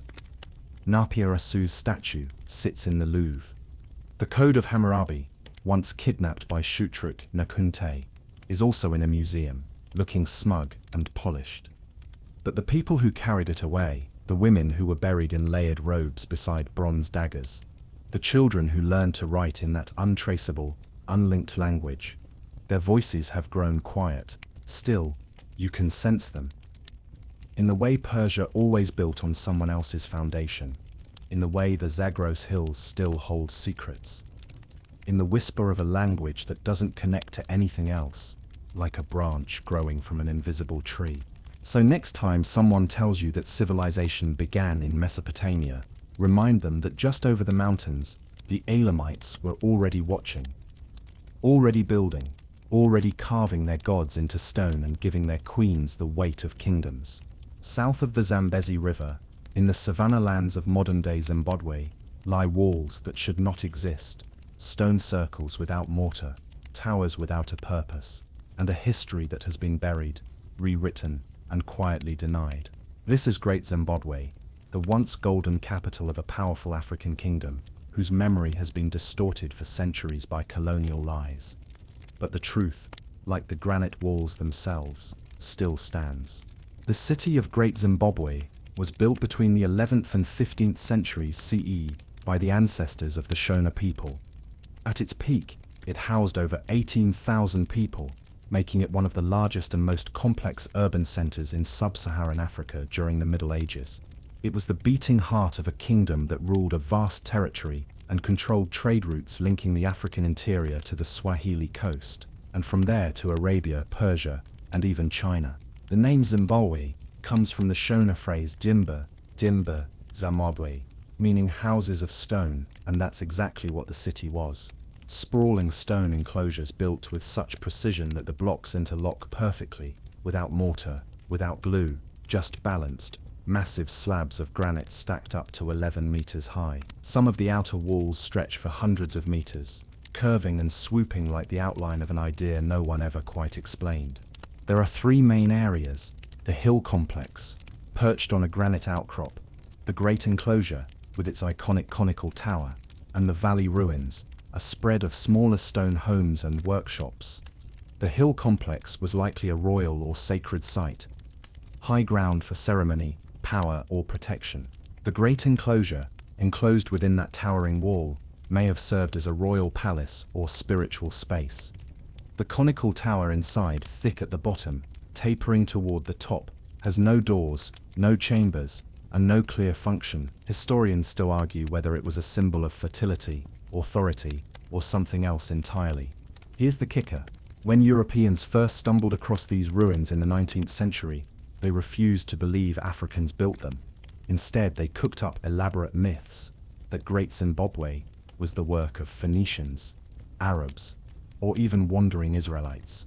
Anything but the local people. It was too sophisticated, too civilized, they thought, to be indigenous. It wasn't until the mid-20th century that archaeologists finally dismantled these myths and confirmed what local oral traditions had always claimed. This city was built by Black Africans, for Black Africans, and stood as a symbol of African power. And what power it was! Great Zimbabwe controlled the gold fields of the region. Massive deposits that were mined and transported along caravan routes to the coast. From ports like Sofala and Kilwa, gold, ivory, and exotic goods flowed out to the wider world. In return, imported items made their way inland. Archaeologists have found Chinese porcelain, Persian glass, and Arabian coins in the ruins. Tangible proof of a global trade network rooted in Africa. The elites of Great Zimbabwe didn't just collect wealth, they expressed it. The city was a place of architecture, ritual, and display. Soapstone carvings, especially the famous Zimbabwe birds, were placed on high pedestal. These stylized birds, possibly representing ancestral spirits or royal guardians, became national icons. You can still see them today on the modern Zimbabwean flag, coins and seals. A direct line between past and present, carved in stone. Yet, despite its grandeur, the city was never built to last forever. By the 15th century, Great Zimbabwe began to decline. The reasons remain debated. Some point to environmental degradation, too many people, too much livestock, and too little forest. Others suggest political shifts, trade routes moving north, or the rise of rival powers like the Mutapa Empire. Whatever the cause, the city was gradually abandoned. Not destroyed, not conquered, just left behind. But it wasn't forgotten. Its memory lived on in local legend and regional identity. Even the Portuguese traders who arrived later heard tales of a once great stone city inland, filled with gold and ruled by powerful kings. The city became a ghost in the maps of the early modern world. Half myth, half memory. And here's a quirky archaeological tidbit. Many of the homes in Great Zimbabwe had elaborate clay furniture, beds, stools, and even granaries were sculpted from clay, hardened by fire, and smoothed by hand. These weren't crude shelters, they were designed spaces, decorated with patterns, lined with textiles, and filled with life. One excavation even uncovered toys, clay animals with wheels, pulled on string. Children lived here, played here, grew up under the shadow of granite walls. Another curious detail, the entrances to the great enclosure were often deliberately narrow and curved, forcing anyone entering to slow down and turn. It wasn't just a practical design, it was a psychological one. You entered not just a building, but a ritual space. Every curve, every passage, had meaning. Even now, standing among the ruins, you feel it. The silence of stone, the hum of heat rising off the granite, the weight of a story, almost erased. Today, Great Zimbabwe is a UNESCO World Heritage Site. Protected and celebrated, but still under-visited, still under-taught. Its story matters not just for Africa, but for the world. It shatters the colonial narrative that Africa had no cities, no history, no architecture. It proves that long before European arrival, there were African kingdoms with their own logic, beauty, and power.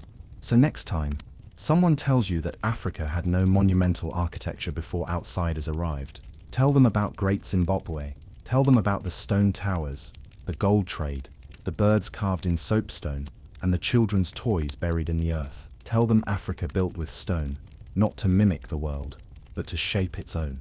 Across the endless, trembling plains of Central Europe, where the wind sings through the grass like a distant war cry, there once rode a people shrouded in furs, myths, and foreign fear. After the Huns had thundered into history and left only ash behind, the vacuum they left was not filled by silence.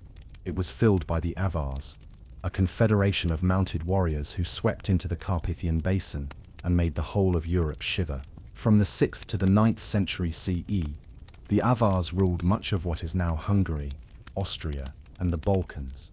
Their empire stretched like a great horse blanket over the heart of Europe, and their rule was so firm, so absolute, that the lands they occupied were known simply as the Avar Khaganate. But ask most people today who the Avars were, and they'll blink blankly, maybe guess Mongol. Not quite, not yet.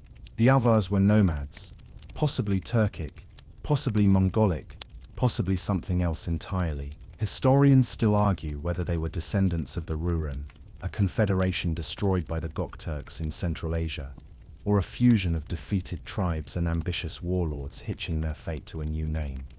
One thing is clear, they arrived fast and made demands even faster. In 55 and 8, a group calling themselves Avars appeared at the gates of Constantinople, offering alliance, then swiftly threatening war if they were not paid off. The Eastern Roman Byzantine emperors, ever fond of diplomacy by bribe, gave them gold, lots of it. The Avars used that money to consolidate their forces and began taking territory, bit by bit, raiding into Slavic and Germanic lands, rolling across the flatlands on horseback like a mobile shadow. Their capital, though never a true city, was a center of power somewhere in the Hungarian plains, likely near modern-day Pannonhalma. They didn't build marble temples, they built encampments, ringed with ditches and wooden palisades, filled with yurts, shrines and treasure hoards. They ruled from horseback, not thrones. Their leader bore the title Khagan, an imperial term also used by the Huns, Turks, and later Mongols. This wasn't a local warlord, this was a steppe emperor. The Avar military was devastating. Cavalry dominated their forces, with highly mobile archers and armored shock troops. They adopted the composite bow, a steppe invention of layered horn and wood that could punch through armor at range. When Byzantium refused to pay, the Avars attacked. When Slavs resisted, they raided. When there were no more easy enemies, they created new ones. But they weren't just conquerors, they were cultural chameleons. The Avars didn't just terrorize Europe, they absorbed it. They collected artisans, absorbed Slavic and Germanic tribes into their ranks, and even coexisted with Christian communities in their later years. Their grave goods include Roman coins, Byzantine jewelry, and steppe-style weapons, all laid out beside warriors in burial mounds. One Avar noble was buried with a gold belt buckle, a curved saber, and a Byzantine glass goblet, a mashup of loot, style and status that tells you more than any manuscript ever could. And here's where it gets wonderfully weird. The Avars brought with them a deep fascination with ritual animal sacrifice and horse burial. Many elite graves include full horse skeletons, sometimes adorned with bridles, bronze fittings, and decorative masks. These weren't just transport, horses were companions, battle brothers, and symbols of status. To bury a warrior without his horse would have been like burying a knight without his sword or his pride. But even as they rode high, the Avars began to meet resistance. The Franks under Charlemagne, newly energized with a Christian mission and a well-organized military machine, began to push eastward. In the late 8th century, the Frankish-Avar Wars began. At first, the Avars tried to raid as usual, but the Franks responded with full campaigns, smashing Avar fortresses, seizing treasure, and burning encampments.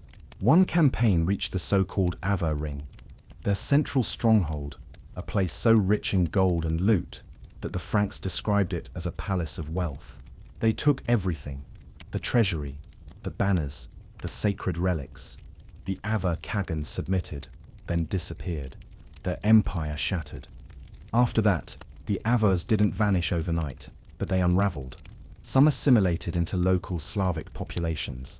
Others fled eastward. Within a century, the name Avar became a whisper in chronicles, then a footnote, then nothing. By the 10th century, even the Hungarians, who swept into the same lands with similar horseborne ferocity, barely remembered them. Yet archaeologists have found their bones. Thousands of burial mounds, many still holding weapons, coins and oddly shaped skulls. Yes, the Avars practiced cranial deformation, binding infant heads to create elongated skulls, likely a mark of elite status. Was it to appear more godlike, more intimidating, or just fashionable? Historians still debate, but the effect was unmistakable. A warrior whose head sloped back like a polished shell, riding a black horse across the plains at dawn, face painted, saber drawn. And here's an echo worth noting. Many of the stories and images that would later become associated with the Huns, or even Attila himself, may actually have been of our memories.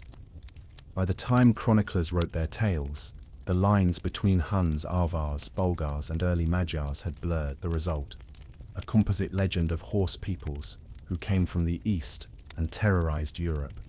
But buried beneath that myth is the very real memory of the Avars raiders, rulers, and perhaps the last echo of Attila's dream. So next time someone quotes Charlemagne or praises the early Christianization of Europe, remember who stood in the way first.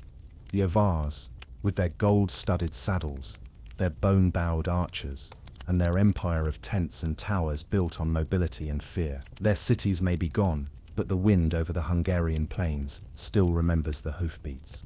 Along the stormy coasts and misty pine forests of the Baltic Sea, where amber washes up like frozen sunlight and the winters come early, there once thrived a network of pagan confederacies that stood defiant against crusaders, kings, and Christian conversion. These were the amber lords of the Baltic's tribes like the Prussians, Lithuanians, Latgalians, and Samogitians, who held back wave after wave of foreign incursion for centuries, armed with spears, songs, and a stubborn love for their gods. In the Middle Ages, this region wasn't a quiet corner. It was the edge of everything, the northern frontier where Slavs, Germans, and Scandinavians met native Baltic peoples in a cultural and military grindstone. And for a long time, the Baltic tribes refused to become anyone else's chapter in history. While the rest of Europe was being carved into feudal kingdoms, these groups remained fiercely independent, organized in clan-based confederacies that chose leaders by consensus, worshipped nature spirits in sacred groves, and buried their warriors with weapons and fire. Let's start with the Old Prussians, not the later Germanic state, but the original Prussian tribes, a Baltic people living in what is now parts of Poland, Russia, and Lithuania. They were farmers, hunters, and skilled amber traders. The Baltic coast was one of the richest sources of amber in the world, and the Prussians knew it. They collected it from the shores, mined it from forests, and traded it to Romans, Byzantines, and Vikings. In return, they gained silver, iron, and sometimes trouble. Their religion was animistic and polytheistic, centered on deities like Perkunus, the thunder god, Dievas, a sky father figure, and countless local spirits tied to rivers, stones, and trees. There were no temples. Worship took place in sacred groves, where oaks whispered to the wind and fires were lit without iron. The flame had to be drawn from wood upon wood, pure and unsullied. Priests called Vaidelutas and Krivis kept these rituals alive, and many tribes believed the world was maintained by a balance between fire, sky, earth, and the ancestors. Funerals were elaborate, sometimes with cremation, sometimes with burials under mounds, often with grave goods, like weapons, jewelry, and symbolic offerings of grain and animal bones. By the 12th century, the Baltic peoples had been noticed, not just for their resources, but for their refusal to convert to Christianity. This refusal annoyed and then enraged the newly rising militant orders of the Catholic Church. Enter the Northern Crusades, launched by popes and princes, who decided that if the Muslims could be crusaded against in the Holy Land, then the pagans of Northern Europe were fair game too. The Teutonic Order, a Germanic military monastic order, was unleashed on the Baltic, clad in white cloaks with black crosses. They came not only with swords and siege engines, but with legal charters granting them the right to colonize, convert, and when necessary annihilate, and the Prussians fought back hard. For over a century the Prussian crusade dragged on. Raids, counter-raids, castle sieges and ambushes in thick pine forests. One of the most successful pagan responses came not from the Prussians, but from the Lithuanians, who organized themselves under the Grand Duchy of Lithuania and turned resistance into empire. By the 14th century, Lithuania had absorbed many Baltic tribes and expanded into a multi-ethnic empire stretching from the Baltic to the Black Sea. The Grand Duchy remained officially pagan for generations. Even as it dealt with Christian neighbors, married into royal families, and played realpolitik with the best of them. It was the last major pagan state in Europe, and it didn't fall quietly. Lithuanian rulers like Gediminas and Algirdas struck alliances with Orthodox Russians and Muslim Tatars, issued diplomatic letters to the Pope in Latin, and still kept fire temples burning in their homelands. It wasn't until 1387, under Grand Duke Jogaila, later King Władysław II of Poland, that Lithuania officially converted to Christianity, under pressure from Poland, and with much of the population still practicing traditional rituals behind closed doors for decades more. Here's a quirky note. While most of Europe was building churches and cathedrals, many Baltic tribes used wooden idol shrines, some of which were later buried in bogs or rivers to protect them from Christian destruction. Archaeologists have recovered carved figures with wide eyes, gaping mouths, and strangely human animal features, statues meant to be fed offerings, not just stared at. Historians still argue whether these were household gods, local heroes, or something older, deeper, and darker. And what about the amber? It was everywhere. Prized by Romans, who believed it had magical properties, sold to Vikings, who carved it into amulets, shipped along trade routes that reached as far as the Mediterranean. In Baltic culture, amber was both currency and sacred material, used in burial rites, worn in necklaces, even dropped into flames as offerings to sea spirits. Eventually, the Crusaders gained ground. The Teutonic Knights crushed the Prussians and forced conversion at sword point. The old Prussian language slowly vanished. Place names changed. The amber trade was seized by German merchants. What was once a patchwork of fiercely independent forest peoples became part of the expanding medieval Christian world. But not everything was lost. The Samogitians, a Lithuanian tribe, held out against Crusaders longer than almost anyone, defeating multiple Teutonic invasions and preserving their beliefs well into the 15th century. And the Latvians and Estonians, though converted, retained songs, customs, and folk tales that still echo the old ways. Today, the descendants of those Baltic tribes still walk their lands. In Lithuania and Latvia, folk festivals celebrate ancient rites. Neo-pagan movements have revived the old gods, the old chants, the sacred fire rituals. Amber jewelry is sold in markets again, not as a novelty, but as a birthright. So next time you see the word Prussia in a textbook, don't think only of steel helmets and marching bands. Think of sacred groves, thunder gods, and tribes who fought knights with forest wisdom and unbreakable will. The Amber Lords didn't need castles to rule. They had the wind, the trees, and the burning gold that washed ashore with every tide. Tucked between the mountains of Afghanistan and the deserts of northern India, once lay a kingdom so bizarre, so cosmopolitan, and so historically misplaced, that it's almost hard to believe it existed. It was called Greco-Bactria, and yes, it was exactly what it sounds like. A full-blown Greek kingdom in Central Asia, complete with philosophers, hoplite helmets, Buddhist temples, and coins with Apollo on one side and elephants on the other. This was not a fringe colony, it was a cultural hybrid that ruled vast territories for over 2 centuries, influencing the art, religion, and politics of an entire region. And yet, like so many forgotten kingdoms, it was eventually swallowed by geography and obscured by later empires. But while it lasted, it was nothing short of extraordinary. To understand how a Greek kingdom ended up in the middle of Afghanistan, you need to go back to Alexander the Great, who swept through the Persian Empire like wildfire in the 4th century BCE. After defeating Darius III, Alexander pushed all the way to the Indus Valley, and while he eventually turned back, his armies didn't vanish. Some stayed, veterans settled, cities were founded, Alexandria Escate, the furthest Alexandria being one of them. Greek culture, language, and architecture began to mix with local traditions, and after Alexander's death, his generals carved up his empire into fragments. One of those fragments was Bactria, ruled initially by the Seleucid Empire. But by around 250 BCE, a Greek satrap named Diodotus decided he'd had enough of being someone else's governor and declared independence. Thus was born the Greco-Bactrian kingdom, with its capital at Bactra, modern-day Bulk, Afghanistan, one of the oldest cities on Earth. The kingdom expanded rapidly. Its rulers, some with names like Euthydemus, Demetrius, Menander, pushed eastward into India, westward into Persia, and north into Central Asia. They conquered regions so diverse that their armies likely included Greeks, Persians, Scythians, and Indian war elephants. They issued coins with bilingual inscriptions, Greek on one side, local scripts on the other. The designs are wild, Zeus throwing thunderbolts, Athena holding Nike, and sometimes elephants, bulls, or even Buddhist stupas. Yes, Buddhism. In one of history's great twists, the Greek king Menander I, also known in Indian texts as Milinda, converted to Buddhism.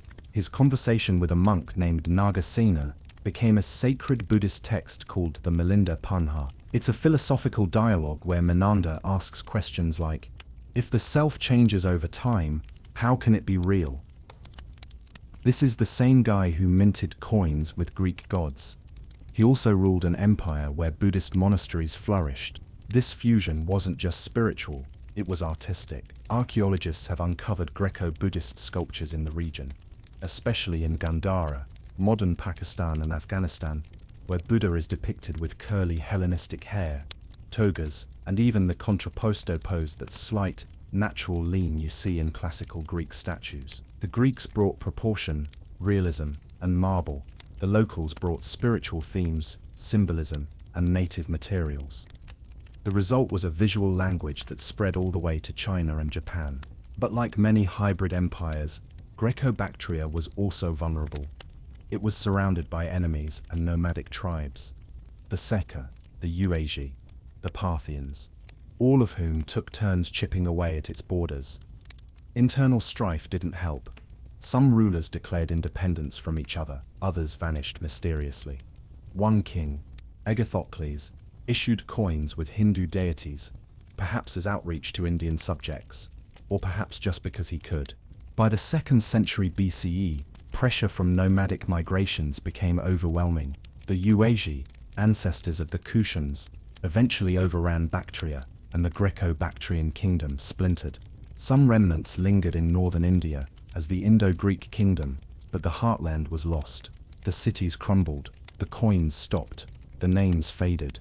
And here's the kicker, for centuries, nobody believed any of this happened. European scholars in the 18th and 19th centuries were stunned when they began finding Greek-style coins buried in the hills of Afghanistan and Pakistan. How did Apollo end up here? Why were inscriptions in Greek next to Indian symbols? It took decades to piece together the story of Greco-Bactria, mostly through coins, ruins, and a few fragments of ancient texts. The kingdom had been completely erased from Western historical memory. Even today, huge questions remain. We still don't know the full extent of their territory. We don't know exactly where all their cities were.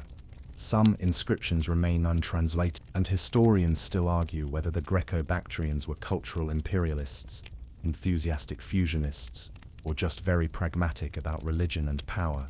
Quirky fact: some Greco-Bactrian coins show kings wearing elephant scalp headdresses. That's not a metaphor. It's a crown literally shaped like an elephant's face and ears.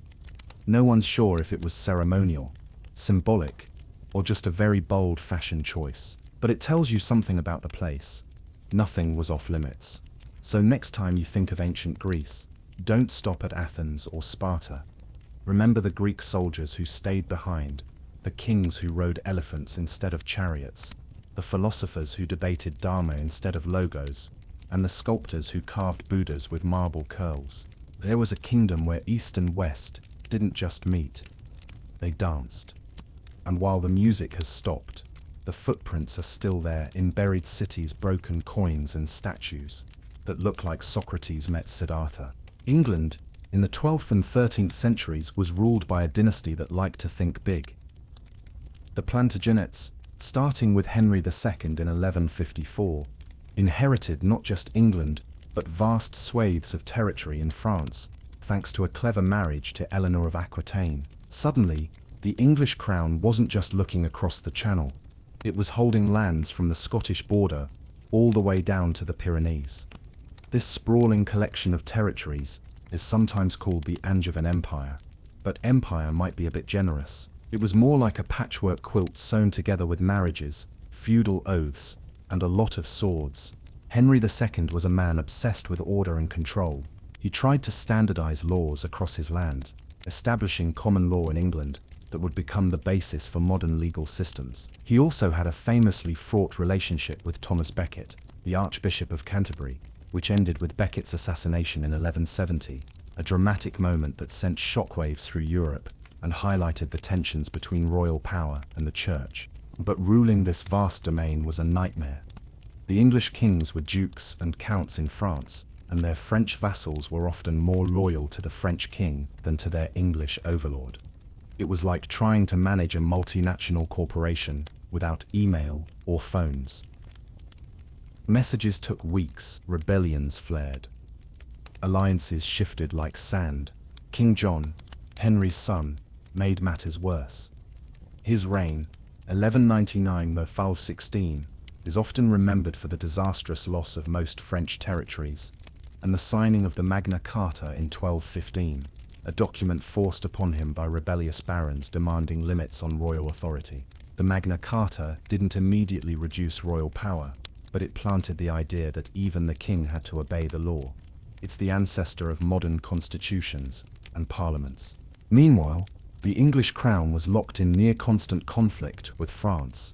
The 100 Years' War, starting in 1337, was really a series of battles, truces, and dynastic squabbles over who owned what. England claimed the French throne, which sounds bold but mostly just prolonged misery. The war saw famous moments. The victory at Agincourt in 1415, where English longbowmen devastated French knights, and the rise of Joan of Arc, the peasant girl who rallied French forces and turned the tide. Despite some early English successes, the war ended with England losing almost all its French possessions, except Calais. The dream of a cross-channel empire faded. But the war left England politically and economically strained and deeply nationalistic. For the first time, many English people saw themselves as English, rather than just subjects of a king who also ruled parts of France. Yet this loss pushed England to look outward instead of inward. If France was lost, why not explore, trade, and conquer elsewhere? The seeds of overseas expansion were planted in this period of frustration and transformation. The Plantagenets also left a complicated cultural legacy. The English language, already hybridized with Norman French, evolved during this time. Middle English emerged as the language of the people, with Chaucer's Canterbury Tales showcasing the first great English literature. This cultural flowering helped define a distinct English identity that would support future imperial ambitions.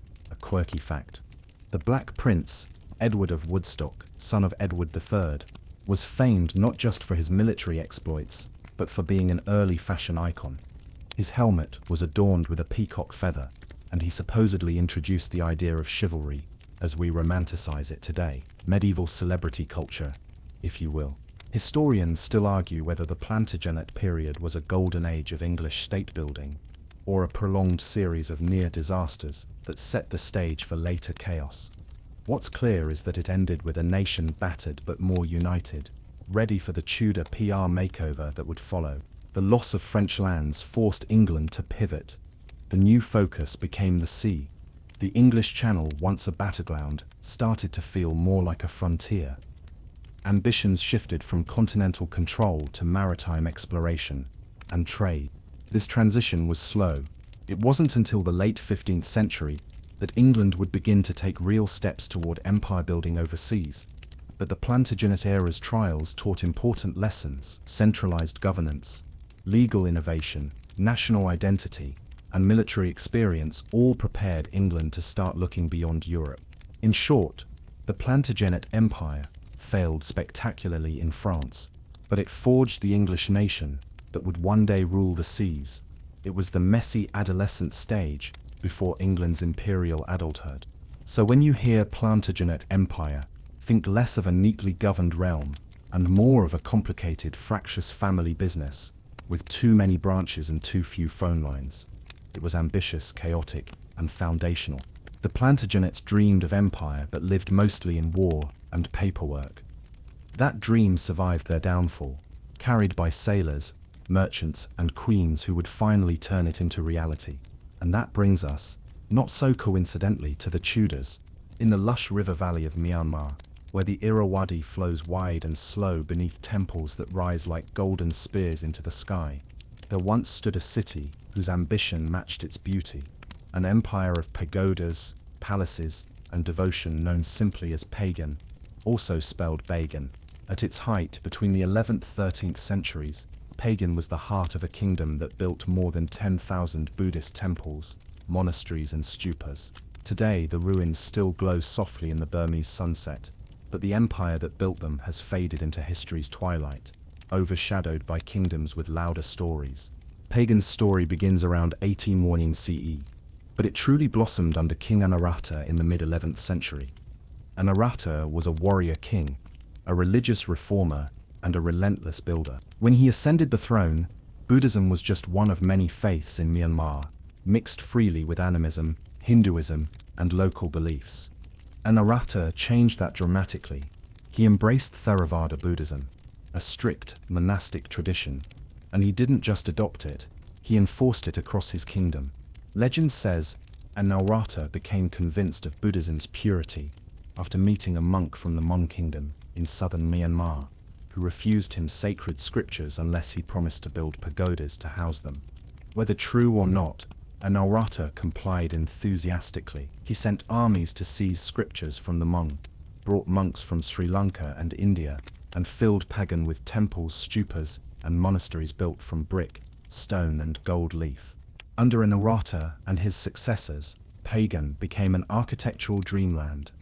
At its peak, more than 10,000 temples sprawled across the plains. Today, over 2,200 remain, a vast archaeological field scattered over 40 square kilometers. Each structure is a puzzle of symbolism, design, and devotion, from the tiny brick stupas covered in moss to towering temples like the Ananda, with its perfect symmetry and golden spires catching sunlight at dawn. But why build so many temples? Partly because of merit. Buddhists believed building religious structures ensured good karma, both for kings and commoners. But it was also politics. Temples demonstrated power, legitimacy, and cultural unity. A king who built temples secured his rule, not just by force, but by faith. The citizens of Pagan, inspired or pressured by royal example, joined in eagerly, constructing their own smaller shrines and stupas. Everyone was building their afterlife, one brick at a time. But Pagan wasn't just about religion. It was a thriving trade hub, strategically located along the Irrawaddy. Pagan merchants traded with China, India, Sri Lanka, and beyond. Silk, spices, porcelain, and gems flowed into the kingdom, enriching its temples and palaces. Foreign monks, traders, and artisans came and went, each bringing new ideas, goods, and influences. Pagan became a melting pot where Burmese culture bloomed alongside outside traditions. Yet despite all this splendor, the empire had cracks beneath the gold leaf. Maintaining thousands of temples, monasteries, and monks was expensive, very expensive. Pagan's kings awarded vast tracts of land to religious institutions to sustain them, gradually undermining the kingdom's tax base. Historians still argue whether this generosity was strategic, religious fervor, or political short-sightedness. Either way, by the late 13th century, Pagan was economically overstretched and politically unstable. Then came the Mongols, the empire no kingdom wanted knocking at their gates.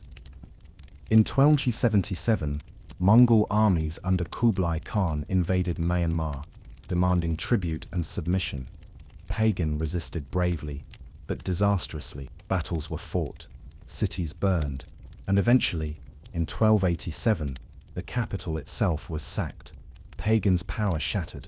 The kingdom fractured into smaller states. The temples remained, but their builders vanished. And here's a curious footnote. Despite the Mongol invasion, Pagan's culture didn't disappear overnight. Instead, its spiritual legacy spread across Southeast Asia.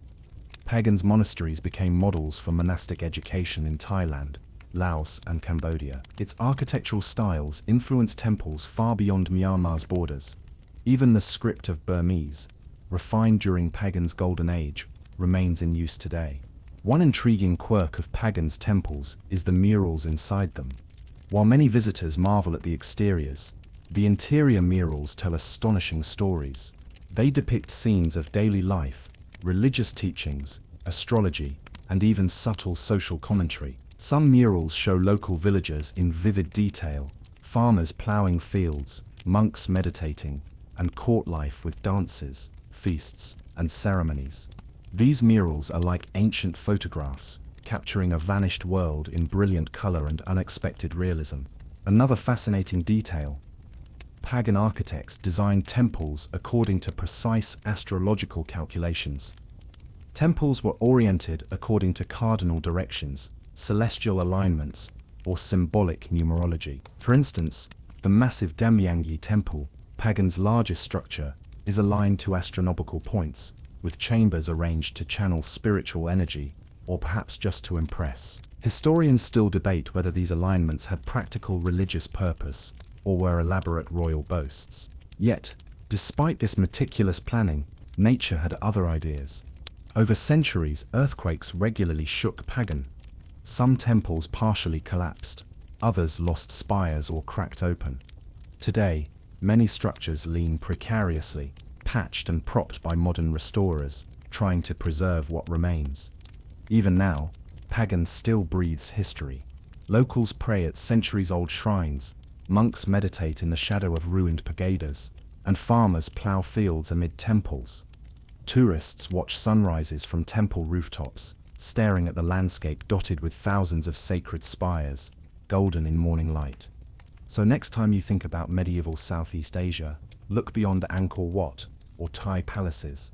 Remember Pagan, the kingdom that built 10,000 temples, filled a valley with golden spires, and vanished under Mongol swords, monsoon rains, and the quiet crush of history. Its bricks may crumble, but its spirit remains, wrapped in golden silence, still watching over the Irrawaddy, where kings dreamed and temples rose, like prayers in stone. Deep within the thick forests of West Africa, beyond the mangrove-lined deltas and bustling marketplaces, stood the kingdom of Benin. Not modern Benin, but the powerful medieval empire in what's now Nigeria, its capital. Benin City was no mere settlement. It was a marvel of urban planning, artistry, and royal pageantry, so advanced that European explorers who arrived there in the 15th century were stunned into disbelief. They called it the Great Benin, a city larger and more orderly than most in Europe at the time. And yet today, its legacy remains largely overshadowed. Benin's golden age spanned roughly from the 12th to the late 19th century.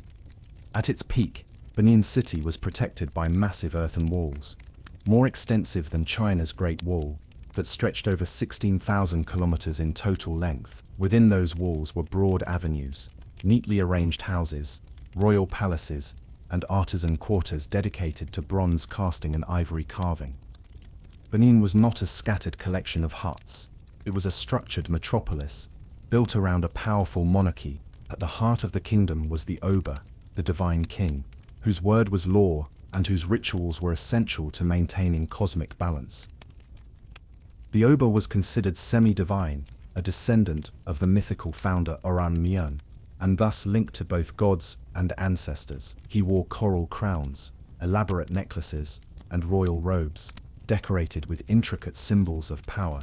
His court was a spectacle of gold, ivory, textiles, and rituals, where noblemen and chiefs gathered to demonstrate loyalty and occasionally intrigue. But perhaps Benin's greatest legacy was its art. The kingdom's craftsmen produced some of the most remarkable metalwork in history, especially the world-famous Benin bronzes, thousands of sculptures, plaques, and reliefs cast in brass and bronze using the complex lost wax method.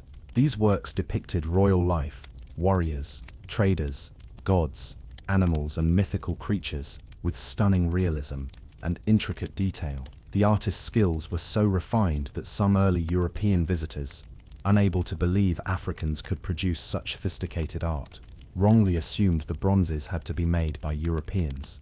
The Benin bronzes served more than aesthetic purposes.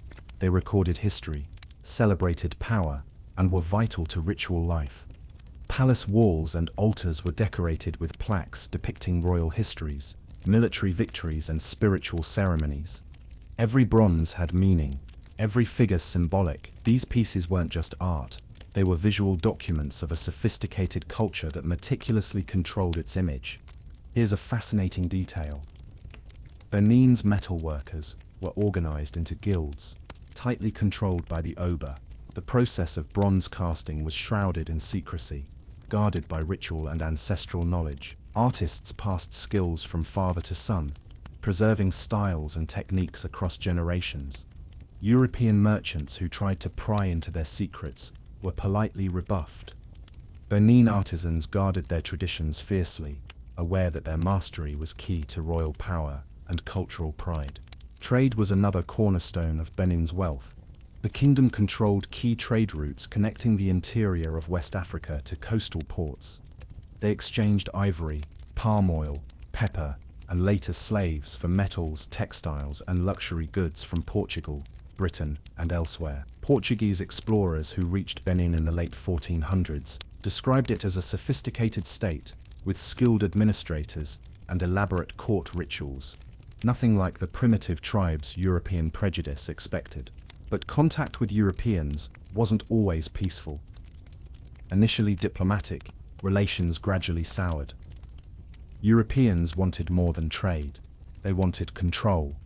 By the late 19th century, British colonial ambitions became aggressive. In 1897, after a misunderstanding escalated into violence, Britain launched the Punitive Expedition, a euphemism for brutal colonial invasion. Benin City was sacked, burned, and looted. Thousands died. The Oba was exiled. Countless bronzes, ivories, and sacred artifacts were seized and shipped to Europe. This looting was a cultural catastrophe. Benin's heritage scattered across museums and private collections, its history fractured. Even today, the legacy of that destruction lingers. Benin's artifacts remain at the center of global debates about repatriation and colonial reckoning. Yet despite this devastation, Benin's cultural memory endured. The kingdom rebuilt itself in the 20th century, though under colonial rule and later as part of independent Nigeria. The Oba returned and still reigns symbolically, a living reminder of ancient traditions and resilience. Benin also left behind astonishing rituals. The Ige festival, held annually, honors ancestors and renews the spiritual authority of the Oba. It features elaborate ceremonies, dances, sacrifices, and blessings, symbolically purifying the kingdom for the coming year. Another tradition involves the Oba making public appearances covered head to toe in coral beads, symbolizing divine kingship and linking him spiritually with water gods and ancestors. Even today, this sight can be awe-inspiring, a living connection to a medieval empire's grandeur. Historians still argue whether Benin's walls were purely defensive or also spiritual. Many sections served no obvious military purpose. Some speculate they marked symbolic boundaries, a ritualized separation between the sacred and mundane worlds. Whatever their purpose, the walls remain a breathtaking reminder of Benin's scale, ambition, and organization. Here's a quirky historical footnote. When Europeans first encountered Benin City, they were amazed by its streetlights, metal lanterns fueled by palm oil illuminating main streets at night. Imagine their confusion, arriving in what they expected to be a primitive kingdom, and finding a city brighter, cleaner, and more orderly than many European towns. Today, Benin City's walls are mostly eroded by time, hidden by forests or swallowed by urban growth. Many of its bronzes remain in European museums, sparking international debate, but the kingdom's legacy endures, through the Oba, through rituals, and through a growing global recognition of its true historical significance. So next time you think of medieval kingdoms, remember Benin, the empire of bronze casters, wall builders, and divine kings, whose city shone brighter than most Europeans ever imagined. Its bronzes still speak, even from faraway museums, and beneath modern Benin City's streets, the old walls remain, whispering stories of power, beauty, and resilience. Across the wide open grasslands and windswept plains that stretch between Europe and Asia, once roamed a fierce, mysterious, and fiercely independent group of nomads, known as the Sarmatians. They were horse-riding warriors, famed for their skill in battle, their striking armor, and perhaps most famously, for their warrior queens. For nearly 1,000 years, from around 600 BCE to 400 CE, these tribes controlled vast territories north of the Black Sea, repeatedly clashed with Rome, influenced Greek myths, and left a legacy as enigmatic as it is fascinating. The Sarmatians were part of a broader family of nomadic peoples, related closely to the Scythians, who had dominated the Eurasian steppe before them. But the Sarmatians weren't just another wandering tribe. They built a culture marked by its fierce independence, its unique blend of martial skill and artistry. And perhaps most intriguingly, the unusually prominent role played by women warriors, often cited as historical inspirations for the legendary Amazons of Greek mythology. Historical accounts written by Greek and Roman authors are often dramatic.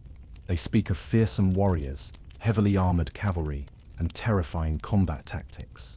Sarmatian warriors wore distinctive scale armor, layers of small iron or bronze plates sewn onto leather jackets. Their helmets often featured animal motifs: wolves, eagles, griffins, while their weapons included long lances, curved swords, and bows expertly wielded from horseback. A charging Sarmatian cavalry unit was formidable, capable of breaking through enemy lines with shocking force and speed. Yet what made the Sarmatians truly stand out wasn't just their battlefield skill, it was their women.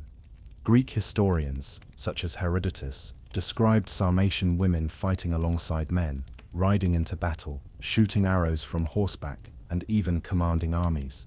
Archaeologists confirm these accounts. Throughout Sarmatian territory, especially around modern-day Ukraine, Russia, and Kazakhstan, they have found numerous tombs of women buried with weapons, bows, spears, swords, and even heavy armor. Some tombs contain the remains of warrior women, with healed battle wounds, evidence they didn't just wear weapons ceremonially, they used them in real combat. One famous archaeological site near Pokrovka, Russia, revealed multiple graves of warrior women, buried in full battle gear. Some of these women stood over 6 feet tall, incredibly imposing figures in their scale armor and bronze helmets. It's little wonder Greek travelers returned home with wild stories of fierce female warriors who rivaled any male fighter. But the Sarmatians weren't only fighters. Their territory covered strategic trade routes between the Mediterranean, China, and India, making them important middlemen. They traded in furs, honey, amber, gold, and horses, while importing luxury goods like silk, glass, and spices. Their culture blended influences from Greece, Persia, China, and India. Their art featured intricate animal designs, gold jewelry shaped like horses, griffins, and wolves, and richly decorated weaponry. One quirky and iconic feature of Sarmatian culture was their reverence for animals, especially wolves and eagles. Warriors often wore wolf skins and eagle feathers into battle, believing these animals conferred strength, speed, and spiritual protection. Shamans in the community used eagle feathers in healing rituals and wolf symbolism in their ceremonies, reflecting a deep spiritual connection to nature.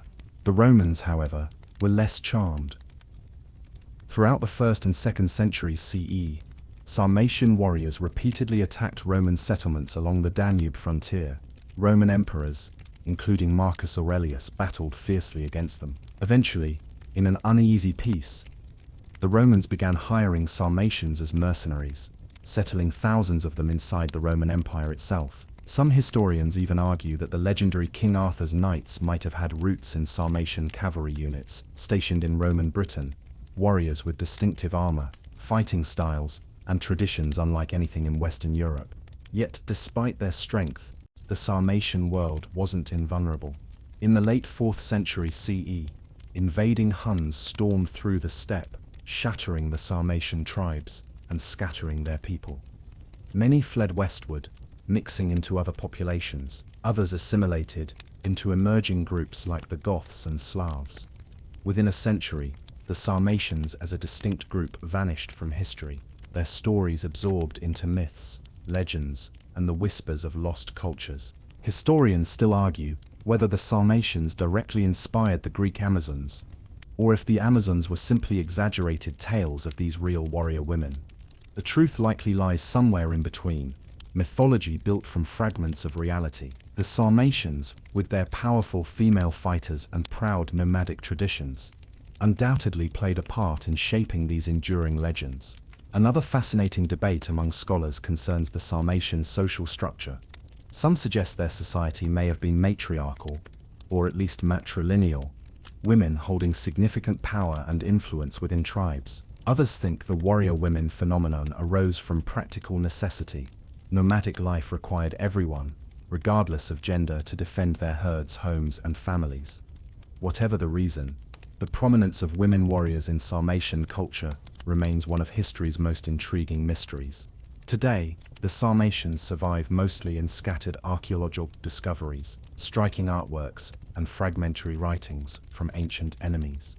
Museums from Ukraine to London display their beautifully crafted golden ornaments, distinctive armor, and the haunting remains of warrior tombs. Their cultural legacy can also be traced subtly in the traditions of later peoples who inhabited the same regions. So next time you hear stories about Amazons or fierce steppe nomads, remember the Sarmatians, the people who rode wolves into battle, dressed their warriors in scales of bronze, and whose women fought with courage equal to any man. Their kingdom may have vanished, but their legends still ride across the grasslands of history, warriors eternal in the quiet whispers of time. Far to the north, where the dense forests give way to frozen tundra and the sun barely rises for months on end, once thrived a kingdom so fierce and enigmatic that even its closest neighbors whispered its name with a mix of awe and dread.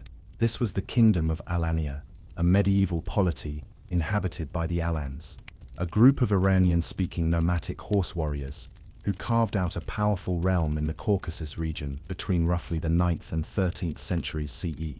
The Alans were descended from the ancient Sarmatians, sharing many cultural and military traits, but adapting over centuries to the mountainous terrain of the North Caucasus.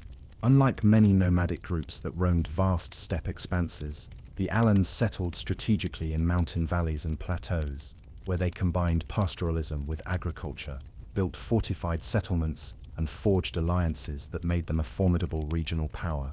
Their capital is believed to have been near the modern city of Vladikavkaz, and at their height, the kingdom stretched from the Black Sea eastwards into the lands that are now southern Russia and northern Georgia. Their strategic location controlled key passes through the Caucasus Mountains, vital corridors for trade and military movement between Europe and Asia.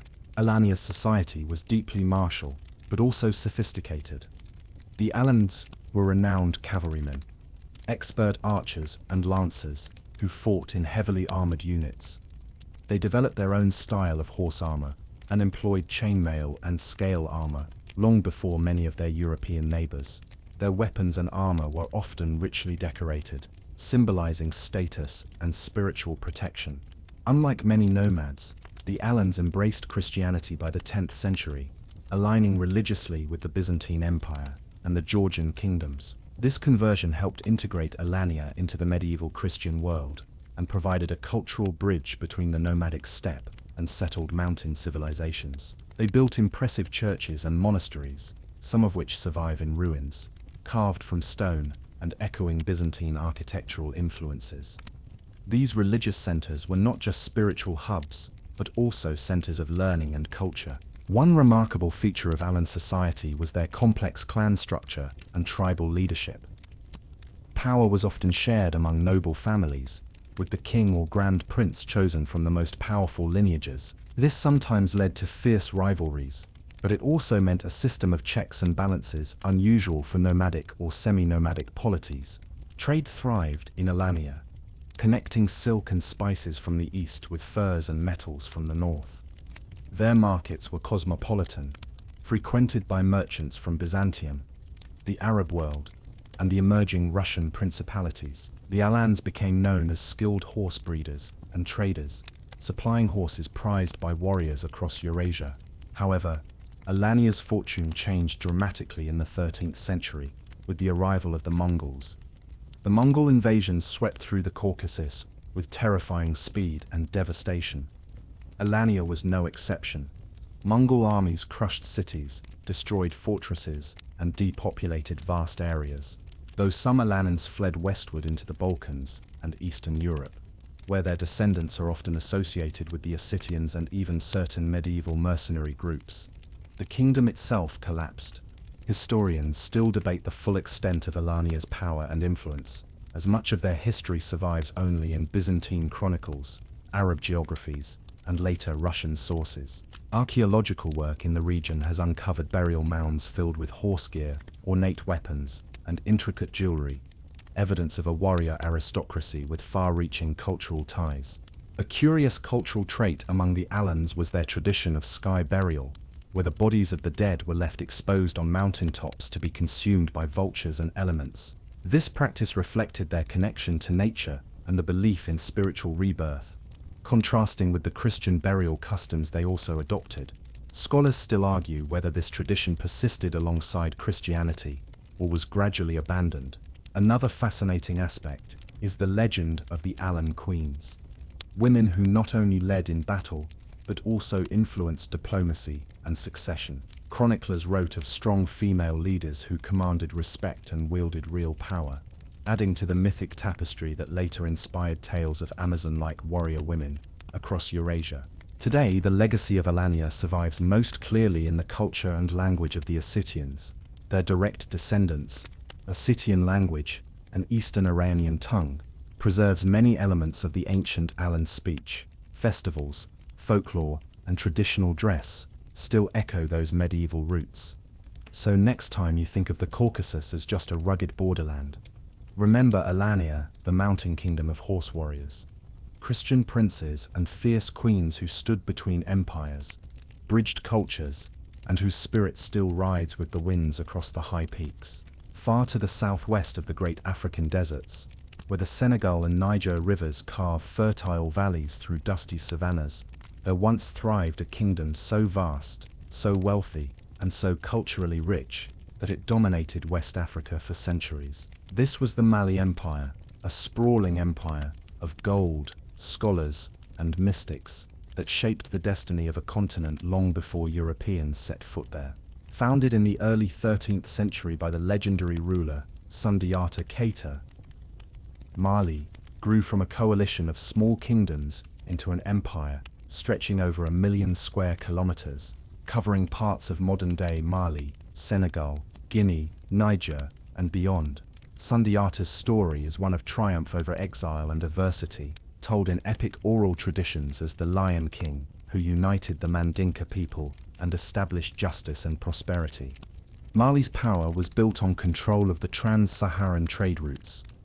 The empire was a nexus where salt from the Sahara met gold from the southern forests. Salt was crucial. It preserved food, regulated bodily health, and was often worth its weight in gold. Gold, of course, was Mali's greatest treasure. The forests of Bambouk and Bure were rich with it, making Mali a magnet for traders from across Africa, the Mediterranean, and even Europe and the Middle East.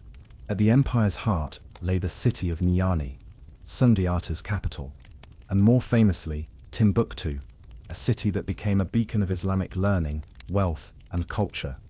By the 14th century, Timbuktu's mosques and madrasas attracted scholars from Morocco, Egypt, and beyond. Manuscripts on mathematics, astronomy, law, and theology filled its libraries. The University of Sankoé, part mosque, part university, was renowned as one of the oldest centers of higher education in the world. One of Mali's most famous rulers, Mansa Musa, who reigned from 1312 to 1337, epitomized the empire's golden age. His legendary pilgrimage to Mecca in 1324 made headlines across continents, accompanied by tens of thousands of attendants and camels laden with gold. Mansa Musa's journey demonstrated not only immense wealth, but also deep religious devotion. Along the way, he distributed so much gold that he caused temporary inflation in Cairo and other cities. His generosity was a deliberate display of Mali's power and piety. But Mansa Musa wasn't just a lavish traveler. He invested in building mosques and schools back home, especially in Timbuktu and Gao. further establishing Mali as a center of Islamic scholarship and culture. He sent ambassadors to foreign courts and encouraged trade partnerships that linked Mali to the wider medieval world. Yet despite Islam's prominence, Mali remained deeply African in culture. Traditional beliefs and practices persisted alongside Islamic teachings. Kings performed rituals, invoking ancestral spirits, and maintained sacred groves. Social structures blended lineage, kinship, and Islamic law in complex ways. Mali's political system was surprisingly sophisticated. The emperor, Mansa, ruled with the help of a council of elders, provincial governors, and military commanders. Provinces enjoyed a degree of autonomy, provided they paid tribute and upheld the empire's laws. Communication across vast distances was maintained through messengers and a network of fortified towns. Economically, Mali thrived not just on gold and salt, but on agriculture, cattle herding, and crafts. Farmers grew millet, sorghum, rice, and cotton. Artisans produced textiles, leather goods, metalwork, and jewelry. Markets bustled with merchants trading locally and internationally. However, Mali's golden era was not eternal. By the late 15th century, internal strife, external invasions, and shifting trade routes weakened the empire. The rise of neighboring states, such as the Songhai Empire, challenged Mali's dominance. Gradually, the empire fragmented, its cities declining in importance.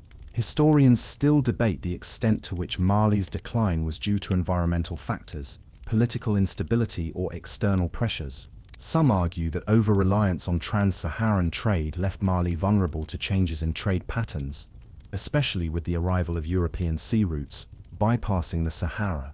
Despite decline, Mali's cultural and intellectual legacy endured. Manuscripts from Timbuktu continue to be discovered and preserved, shedding light on Africa's rich medieval heritage. The oral epics, such as the Epic of Sundiata, remain vibrant parts of West African identity, a fascinating tidbit. Mansa Musa's pilgrimage inspired European cartographers to include the Mansa of Mali on maps, marking one of the first times an African ruler was depicted on a European map. Often shown seated on a throne holding a gold nugget, symbolizing Mali's wealth and stature. So next time you hear tales of empires and riches, think of Mali, the kingdom of gold, knowledge, and powerful kings, who bridged Africa and the wider world long before colonial shadows fell. Its story is one of grandeur, wisdom, and the timeless pulse of human ambition under the African sun.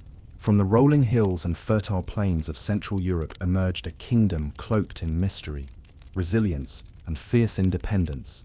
The Great Moravian Empire, flourishing from roughly the early 9th to the early 10th century CE. Great Moravia was the first significant Slavic state to emerge west of the Carpathians. It laid the foundations for many modern Central European cultures, languages, and political structures. Yet its story remains one of lost glory, cultural crossroads, and scholarly debate. Great Moravia's heartland encompassed parts of present-day Slovakia, the Czech Republic, and Hungary.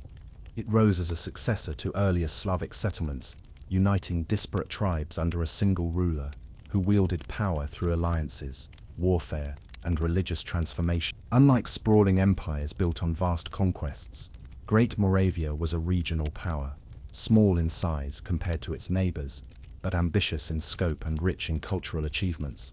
The kingdom's most famous rulers, Mojmir I and later Svatopluk, expanded their territories by incorporating neighboring tribes and fending off external threats such as the Franks and the Magyars. Svatopluk's reign marked Great Moravia's golden age, with a kingdom stretching from the Danube to the Oder rivers at its peak. But Great Moravia's true legacy is its role in the Christianization and cultural development of the Slavic peoples.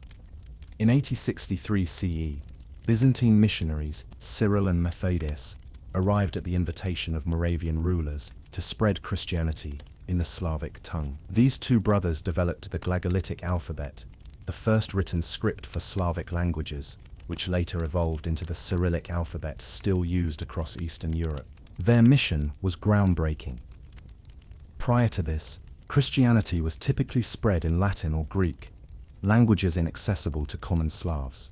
By translating liturgy, scripture, and hymns into Old Church Slavonic, Cyril and Methodius made religion comprehensible and fostered a distinct Slavic cultural identity. This move laid the foundation for literacy, law, and education among Slavic peoples. Great Moravia quickly became a cultural hub. Monasteries, schools, and scriptoria flourished, producing manuscripts, religious texts, and art that blended Byzantine and local traditions. The kingdom's churches were richly decorated with frescoes and mosaics, showing a synthesis of Eastern Orthodox and Western influences. However, Great Moravia was caught in a geopolitical tug-of-war. The Frankish Empire, to the west, sought to assert influence through both military pressure and ecclesiastical politics. Latin missionaries arrived, challenging the Slavic liturgy. Tensions rose, with popes eventually condemning the use of Old Church Slavonic in favor of Latin. Yet Cyril and Methodius's legacy endured among the Slavic peoples, shaping their spiritual and cultural paths. The empire's downfall came in the early 10th century, due largely to the Magyar invasions. The newly arrived Magyars, precursors of modern Hungarians, swept across the plains, dealing devastating blows to Moravian defenses. The political fragmentation that followed erased Great Moravia from the map, absorbed by neighboring powers, yet its memory lived on. The territories once ruled by Great Moravia became the cradle for the later kingdoms of Bohemia, Slovakia, and Hungary. The Cyrillic script spread further east and south, deeply influencing Slavic culture in Russia, Bulgaria, and Serbia. One curious detail scholars discuss is the exact location of Great Moravia's capital. While many point to the site of Mikolčice in the Czech Republic, archaeological evidence suggests multiple important centers, indicating a loose confederation rather than a centralized state. Another fascinating aspect: Great Moravian art and architecture show remarkable blendings, with early Christian basilicas built alongside traditional Slavic wooden structures, hinting at a society balancing innovation with tradition. So next time you think about medieval Europe, remember Great Moravia, the kingdom that gave Slavs their language, their faith in their own tongue, and a cultural heritage that echoes through the hills and forests of Central Europe to this day. In the windswept steppes where the great Eurasian grasslands stretch endlessly beneath vast skies, there once thrived a confederation so vast, so powerful, and so fearsome that their name still echoes through history: the Khazars. From roughly the 7th to 10th centuries CE, this Turkic people carved out a mighty empire that served as a critical crossroads between East and West. Christianity and Islam, nomadism and settled civilization, Judaism and paganism. Yet, despite their influence, the Khazars remain one of history's most enigmatic kingdoms. The Khazar Khaganate rose in the region between the northern Caucasus and the Caspian Sea, controlling crucial trade routes along the Volga River and acting as a buffer state between the Byzantine Empire, the Caliphates, and the steppe nomads. To the north, their capital, Etil, was a thriving urban center, known for its remarkable cosmopolitanism, a melting pot of traders, diplomats, warriors, and missionaries. One of the most fascinating aspects of the Khazars was their ruling elite's adoption of Judaism in the 8th or 9th century, a rare and unusual choice among medieval Eurasian powers. According to contemporary and later accounts, the Khazar king and his court converted to Judaism, embracing it as a state religion, while maintaining religious tolerance across their diverse subjects, which included Christians, Muslims, pagans, and Jews. This has sparked centuries of scholarly debate, with some questioning the extent and nature of the conversion and others fascinated by this cultural and religious experiment. The Khazars were also fierce warriors and skilled diplomats. Their armies, composed largely of mounted archers, could rapidly mobilize across the steppes and Caucasus passes. They often played the larger powers off each other, maintaining independence through shrewd alliances and strategic marriages. Byzantine emperors, Abbasid caliphs, and even early Rus princes negotiated treaties with the Khazars, recognizing their strength and strategic importance. Trade was another pillar of Khazar power, controlling key routes linking the Viking north, the Islamic south, and the Byzantine west. They levied taxes on goods like furs, slaves, honey and salt passing through their territory. Their markets buzzed with traders from Persia, Byzantium, Scandinavia, and the Slavic lands. Architecturally, while few Khazar cities survive intact, historical descriptions tell of walled fortresses, large marketplaces, and sophisticated urban centers, with baths, mosques, churches, and synagogues standing side by side, reflecting the empire's religious diversity and tolerance. However, the Khazar Empire faced constant threats. From the east came the Pechenegs, and later the Kipchaks, Turkic nomads, vying for control of the steppes. From the west, the rising Rus princes pushed southward. By the late 10th century, the Khaganate's power waned, culminating in its destruction by Sviatoslav I of Kiev in the 960s. Yet Khazar legacy remains in the shadows of history, woven into the origins of Eastern European Jewry, the spread of Turkic peoples, and the medieval balance of power in Eurasia. Historians still argue about how much their conversion to Judaism influenced their politics, or the extent to which their Jewish identity was symbolic versus practiced. Here's a curious detail. Medieval travelers described Khazar rulers wearing robes embroidered with stars of David, a rare visual symbol in pre-modern Eurasia, highlighting the kingdom's unique cultural fusion. Another intriguing mystery involves the fate of the Khazars' Jewish communities after their fall. Some theories, though contested, propose that they migrated westward, contributing to the Jewish populations of Eastern Europe, influencing culture and demographics. So, when thinking of kingdoms that bridged continents and cultures, remember the Khazars' horsemen, traders, diplomats, and monarchs who chose a path few others dared, ruling a kingdom at the crossroads of civilizations. Their story, a tantalizing blend of history, myth, and enduring mystery. Beyond the sun-scorched deserts and olive groves of the Iberian Peninsula, in a time when Europe was still forging its identity from the ruins of Rome, there flourished a kingdom whose glory and culture rivaled any in medieval Christendom. This was the kingdom of Asturias, the cradle of the Reconquista, and the spark that ignited centuries of conflict and cultural fusion on the Iberian Peninsula. Founded in the early 8th century by the nobleman Pelayo, Asturias was born from resistance. After the Islamic Umayyad forces swept across most of Iberia in 700 CE, conquering vast territories with speed and ferocity, pockets of Christian resistance remained in the rugged northern mountains. Pelayo is credited with rallying these scattered groups, leading a decisive victory at the Battle of Covadonga around 72 CE. Though small, this victory became legendary, a symbol of hope and defiance, marking the beginning of the Christian reconquest. Asturias was geographically isolated. Mountains, forests, and narrow valleys shaped its political and military life. Its people were fierce, skilled in guerrilla warfare, and fiercely protective of their independence. Despite constant pressure from powerful Islamic neighbors to the south, the kingdom endured, gradually expanding its territory southward over the centuries. The kingdom's rulers combined military leadership with religious zeal.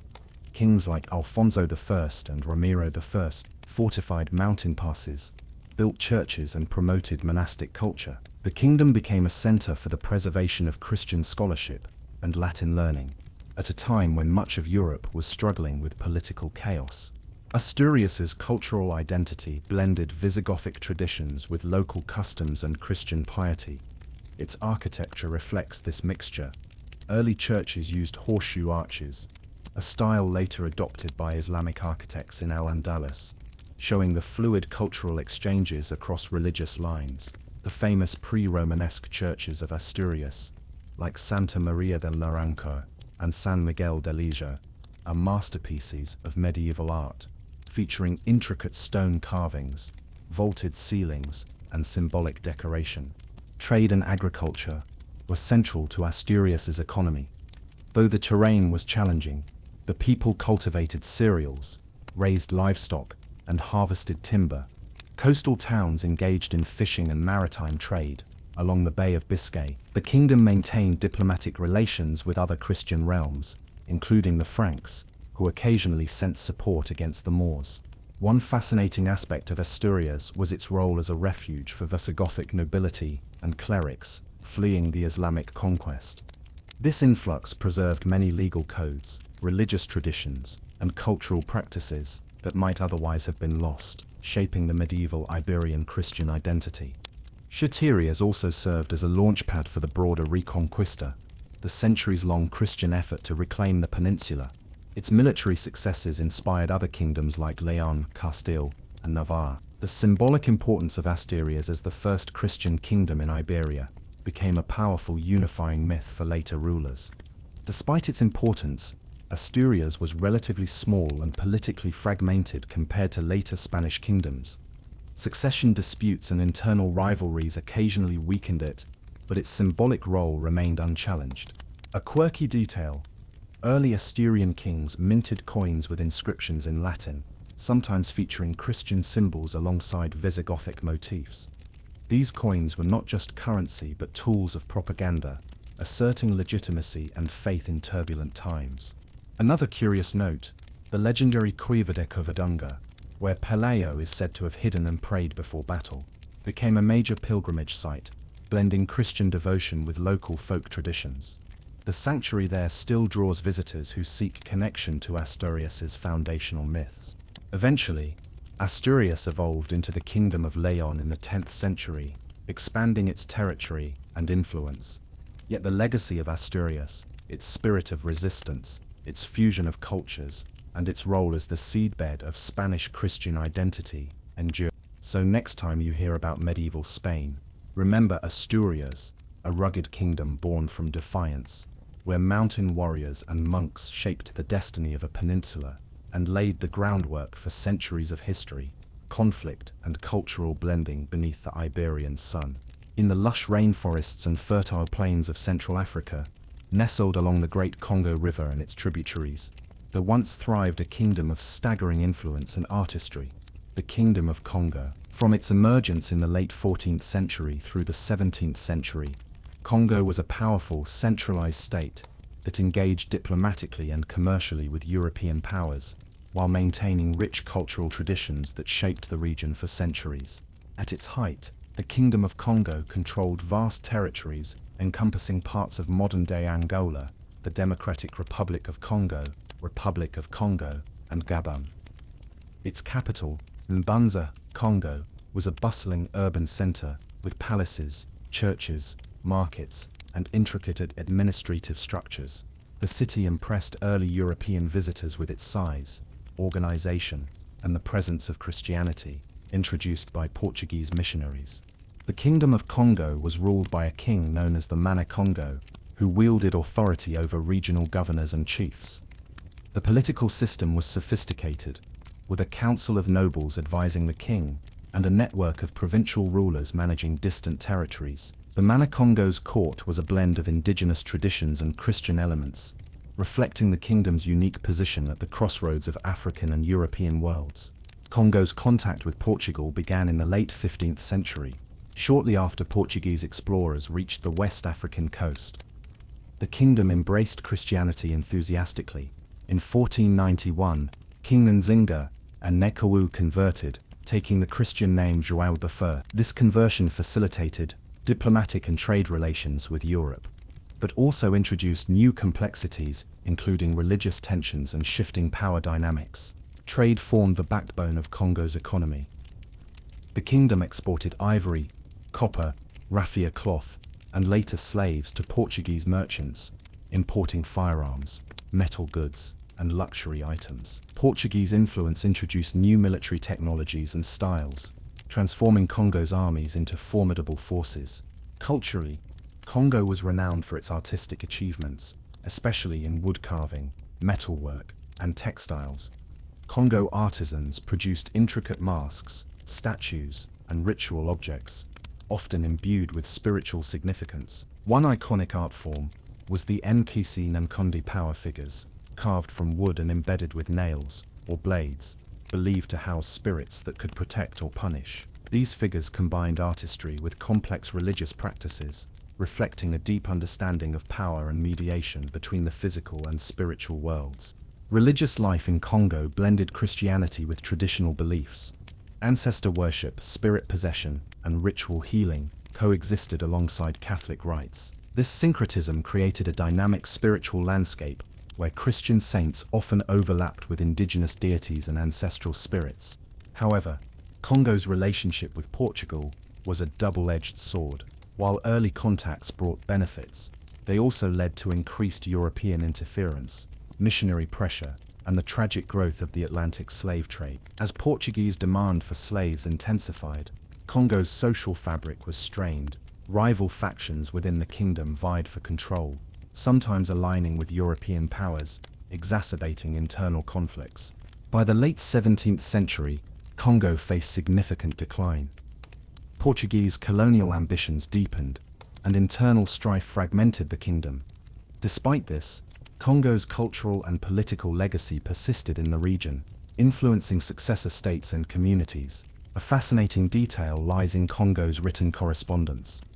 The Mana-Congos and Portuguese kings exchanged numerous letters, often written in Portuguese but reflecting African diplomatic norms.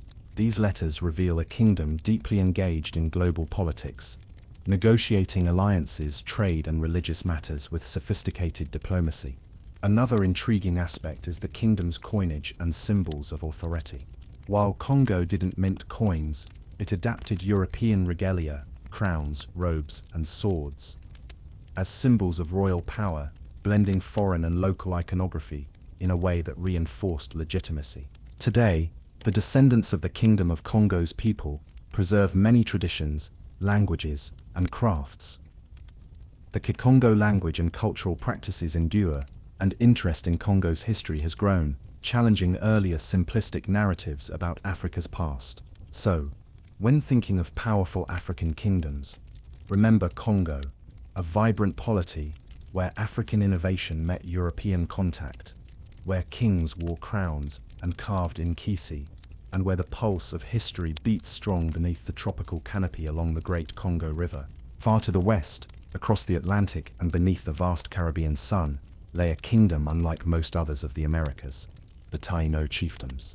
Before European sails darkened the horizon, the Taino people flourished across the Greater Antilles, Cuba, Hispaniola, Puerto Rico, Jamaica, and parts of the Bahamas. Their society was complex, vibrant, and deeply connected to the sea, yet their story is often overshadowed by the sweeping narratives of conquest and colonization.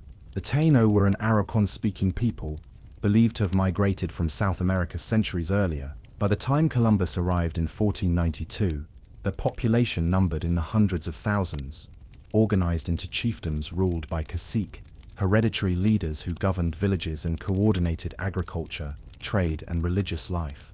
Taino society was highly stratified, but communal. Villages centered around bates, large plazas where ceremonies, ball games, and councils took place. Houses were circular, made from wood and thatch, built to withstand hurricanes yet open to the sea breezes. Their economy was based on fishing, farming cassava, maize, beans, and sweet potatoes, and gathering from the rich tropical forests. Religion was central to Taino life. They worshipped a pantheon of spirits called Zemis, embodied in carved idols made of wood, stone, or bone. These Zemis represented ancestors, nature spirits, and deities linked to fertility, rain, and the sea. Rituals included music, dance, and offerings, often held in the betes, and shamans or priests acted as mediators between the people and the spirit world. One fascinating aspect of Taino culture was their sophisticated navigation and canoe building. Their canoes could carry dozens of people across open ocean waters, enabling trade and communication between islands hundreds of miles apart. This maritime skill connected the Caribbean into a vibrant network long before European contact.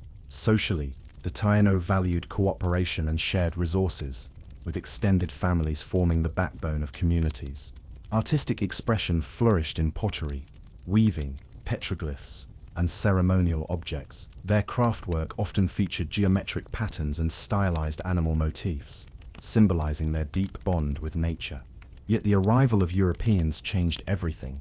Initial contact brought trade and curiosity, but also disease, violence, and enslavement. The Taino population plummeted within decades due to smallpox, measles, and harsh colonial policies. Despite this catastrophic decline, Taino descendants and cultural influences survive today throughout the Caribbean, shaping languages, music, cuisine, and identity. A curious detail: Spanish chroniclers noted that Taino leaders would hold court beneath large ceiba trees, considered sacred and believed to connect the earth to the heavens. These trees were living symbols of power and spiritual connection, much like their zemis. Another intriguing practice was the Beatty ball game, a ceremonial event combining sport, ritual, and conflict resolution. Played with a rubber ball on stone-lined courts, it symbolized cosmic struggles and community harmony. Some scholars see echoes of this tradition in later Caribbean and Mesoamerican cultures. The Taino's legacy also lingers in words we still use: hurricane from Huracan, barbecue from barbacoa, and cano from cano, reminders that their culture helped shape the New World in subtle yet enduring ways. So next time you think of the Caribbean, remember the Taino, the islanders who built kingdoms from coral and palm, who mastered the sea, and whose voices, though nearly silenced, still ripple through the waves and the islands they once called home. Rising from the fertile soils of the Nile Valley and the rocky hills of Nubia, the Kingdom of Kush stands as one of Africa's most enduring and fascinating ancient civilizations. Flourishing roughly between 170 BCE and 350 CE, Kush was a powerful kingdom south of Egypt, whose influence at times eclipsed that of its northern neighbor, and whose kings ruled as pharaohs, patrons of art, and fierce warriors. Kush's heartland was centered at Nubia, modern-day northern Sudan and southern Egypt, a land of desert dunes, river oases, and mineral wealth, especially gold mines, that made it one of the richest kingdoms in Africa. Its capital cities, such as Napata and later Merowe, became centers of culture, trade, and political power, known for their impressive temples, pyramids, and iron production. Kushite society was highly stratified, with a powerful monarchy at the top. The Kushite kings, often called Candaces, especially for the ruling queens, wielded both secular and religious authority. Like Egypt, where pharaohs were mostly male, Kush was notable for its powerful queen mothers and warrior queens, who ruled independently and sometimes led armies into battle. The title Candace was synonymous with female rulership, reflecting a strong matrilineal tradition. One of the most remarkable chapters in Kushite history is the 25th dynasty of Egypt, when Kushite kings conquered and ruled Egypt for nearly a century, from about 744 to 6056 BCE. These black pharaohs reunited Egypt, restored its temples, and revived its traditions, blending Egyptian and Nubian cultures in a unique synthesis. Kings like Piye and Taharqa left monumental temples and statues, asserting their divine right to rule. The Kushites were skilled artisans and architects. Their pyramids, smaller but steeper than Egyptian ones, dotted the landscape at Napata and Merowe. These tombs were elaborately decorated with hieroglyphs and sculptures depicting gods, kings, and sacred animals. Kushite craftsmen excelled in goldwork, ceramics, and stone carving, often incorporating distinct Nubian motifs alongside Egyptian iconography. Economically, Kush thrived on trade, agriculture, and metallurgy. The kingdom controlled important trade routes, linking sub-Saharan Africa with Egypt, the Mediterranean, and the Red Sea. They exported gold, ivory, ebony, and exotic animals, while importing luxury goods, textiles, and metals. Kush became a regional powerhouse, controlling the flow of wealth and ideas. The city of Merowe became Kush's later capital and a center of iron production. Archaeological evidence reveals large-scale iron smelting operations, making Kush one of the earliest African kingdoms to develop advanced metallurgy. This technological edge helped fuel its military and economic strength. Religion in Kush was deeply intertwined with Egypt's pantheon, but with distinct local twists. The god Amun was particularly revered, and Kushite temples often depicted him alongside Nubian deities. Rituals and ceremonies emphasized kingship, fertility, and the afterlife, reflecting a worldview that combined Egyptian and indigenous beliefs. Despite its strength, Kush faced numerous challenges. Invasions by Assyrians and later conflicts with Romans tested its resilience. Eventually, around the 4th century CE, the kingdom declined, likely due to environmental changes, economic shifts, and external pressures. Yet Kush's legacy endures. Its influence shaped the cultural and political landscape of northeastern Africa for centuries. Modern Sudanese peoples trace their heritage back to Kush, and archaeologists continue uncovering treasures that illuminate its rich past. Here's a curious detail. Kushite queens often wore a distinctive double crown, combining the white crown of Upper Egypt and the red crown of Lower Egypt, a powerful symbol of their claim to rule both lands and unite cultures. Another fascinating aspect is Kushite art's characteristic use of vibrant colors and stylized human forms, often emphasizing broad shoulders, almond-shaped eyes, and full lips, which distinguished it from purely Egyptian styles. So next time you think about ancient African kingdoms, remember Kush, a kingdom of gold, iron, and queens, where the Nile's flow carried the pulse of empire, and where African power rose in the shadow of one of the world's greatest rivers. In the vast windswept steppes stretching from modern-day Mongolia through Central Asia, there rose a people whose name would forever change the course of history, the Mongols, emerging in the early 13th century from a patchwork of nomadic tribes.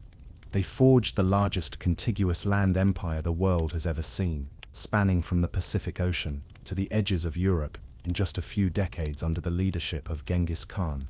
The Mongols began as a loose confederation of clans, often embroiled in internecine warfare and survival struggles. But in 1206, a charismatic and ruthless leader named Temujin united these tribes and was proclaimed Genghis Khan, or universal ruler. Under his command, the Mongols transformed into a disciplined, mobile, and terrifying military machine. Mongol society was centered around the horse, which was not just a mode of transportation but a symbol of identity and survival. Every warrior typically had several horses, enabling rapid movement across vast distances without exhausting any single animal. Mongol cavalry tactics revolutionized warfare. Feigned retreats, superior archery on horseback, and lightning-fast maneuvers overwhelmed enemies unprepared for such speed and coordination. Beyond brute force, the Mongols were master strategists and administrators. Genghis Khan implemented meritocratic promotion, strict discipline, and innovative communication systems using mounted couriers. They utilized psychological warfare, including terror and surprise, to break enemy morale. Their conquests were not only military but also cultural, integrating diverse peoples and knowledge into the empire. Religiously, the Mongols were remarkably tolerant. Shamanism was dominant among their people, focusing on nature spirits and ancestor worship, but they welcomed and protected Buddhists, Christians, Muslims, and others within their realms. This tolerance helped maintain stability across a multicultural empire. The empire grew swiftly. After conquering the Jin dynasty in northern China and large parts of Central Asia, the Mongols swept westward, toppling the Khwarezmian Empire and threatening Eastern Europe. Their invasions reached as far as Hungary and Poland, instilling fear with tales of destruction and vast armies. Mongol rulers fostered trade and communication along the famous Silk Road, ensuring safe passage for merchants, scholars, and missionaries. This Pax Mongolica allowed unprecedented cultural and technological exchanges between East and West, influencing the course of history beyond mere conquest. However, the Mongol Empire was not eternal. After Genghis Khan's death in 1247, his successors divided the empire into khanates, which eventually fragmented due to internal struggles, assimilation, and the vastness of the territories. Still, their impact lingered. The Yuan dynasty in China, the Golden Horde in Russia, and lasting influences in Persia and Central Asia. A fascinating detail: Mongol warriors drank arag, fermented mare's milk, which fueled their endurance. They believed in the spirit of the horse so deeply that harming a horse was sacrilegious. Another intriguing fact: the Mongols used complex systems of codes and signals, flags, smoke, and drums to coordinate massive armies across thousands of miles, an early form of military communication technology. So next time you think of empire building, Remember the Mongols, nomads who, with horses, bows, and unyielding will, reshaped continents, connected cultures, and carved a legacy that still echoes across the Eurasian steppes. Far beyond the snowy reaches of the Siberian tundra, nestled among dense forests and frozen rivers, lay the kingdom of Yakutia, also known as the Sakha Republic today. While not a kingdom in the traditional sense, the Yakuts were a fiercely independent people, whose culture and survival in one of Earth's harshest environments represent an extraordinary story of adaptation, resilience, and forgotten sovereignty. The Yakuts migrated northward around the 13th century CE, settling along the Lena River and its tributaries. They came from southern Siberia, absorbing influences from Turkic and Mongolic peoples, yet developing a distinct identity shaped by the unforgiving climate where winter could last 9 months and temperatures plunge below 50. Their territory was vast, with few natural borders except the cold, and their survival depended on mastering the land, animals, and seasons. Yakut society was organized around clan groups and kinship networks, with leadership provided by elders and respected hunters rather than centralized monarchies. Their livelihood was based on reindeer herding, horse breeding, fishing, and hunting skills, honed over centuries to thrive in the taiga and tundra. Unlike many pastoral nomads, the Yakuts combined mobility with semi-permanent villages, creating a unique blend of settlement and migration. Spiritually, the Yakuts practiced a form of shamanism deeply connected to nature and ancestral spirits. Shamans acted as mediators between the human and spirit worlds, conducting rituals to ensure good hunts, healing the sick, and protecting their communities from evil forces. Sacred groves, stone pillars, and ritual objects marked the landscape as places of power. The Yakut belief system emphasized harmony with the environment, reverence for animals, and cyclical views of time. While they had no grand palaces or monumental architecture, the Yakuts developed sophisticated cultural practices. Their oral literature, epics, songs, and legends, preserved histories, cosmologies, and moral codes. The famous Olonko, a heroic epic poem performed by storytellers, is a UNESCO-recognized masterpiece, recounting the adventures of mythic heroes and their battles with supernatural forces. Their society was also noted for its elaborate craftsmanship, especially in fur garments, leatherwork, and intricate silver jewelry, necessary for warmth and symbolic status. Yakut art reflects their environment. Motifs of animals like reindeer, bears, and eagles appear in carvings and textiles, embodying spiritual significance. The Yakuts' independence was challenged repeatedly, first by Russian expansion in the 17th century, when Cossacks arrived seeking fur and territory. Despite military pressure, the Yakuts resisted fiercely, engaging in rebellions and maintaining cultural autonomy wherever possible. Over time, Russian colonization and Soviet policies transformed their political structures, language, and way of life, though many traditions survived underground or adapted.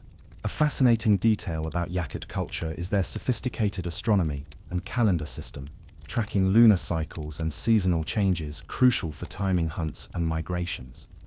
Their knowledge, passed orally, was deeply embedded in ritual and storytelling.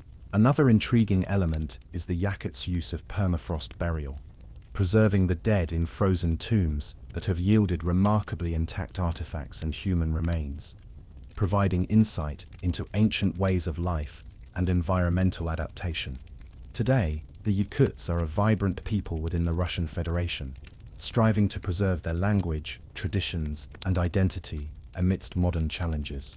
Their story reminds us that kingdoms and empires are not only built of stone and conquest, but also of endurance, culture, and intimate knowledge of place. So next time you think of the world's forgotten kingdoms, remember the Yakuts, a people who ruled not through walls or armies, but through resilience, spirit, and a profound harmony with one of Earth's most extreme landscapes. Far to the east, where the rugged mountains of the Himalayas meet the endless Tibetan plateau, there rose a kingdom both ancient and enduring, the Kingdom of Tibet. Though often overlooked in popular histories, Tibet's unique blend of political power, spiritual authority, and cultural richness shaped not only its region, but reverberated across Asia for centuries. Tibet's history stretches back over a millennium, with the formation of a unified Tibetan kingdom traditionally dated to the 7th century CE, under Songtsen Gampo, a visionary leader who established the first imperial dynasty. Songtsen Gampo is credited with introducing Buddhism to Tibet, alongside uniting various tribal groups into a cohesive state. His reign laid the foundation for a kingdom that would blend religious devotion with political governance, in a way few others had. The kingdom's power lay not just in its armies or land, but in its religious institutions. Tibetan Buddhism, especially the Gelug school founded later, became central to Tibetan identity and rule. The rulers were often also spiritual leaders, most famously embodied in the institution of the Dalai Lama, who combined temporal authority with spiritual guidance. This duality of religious and political power shaped Tibet's unique governance. Tibetan society was deeply hierarchical, but also community-oriented.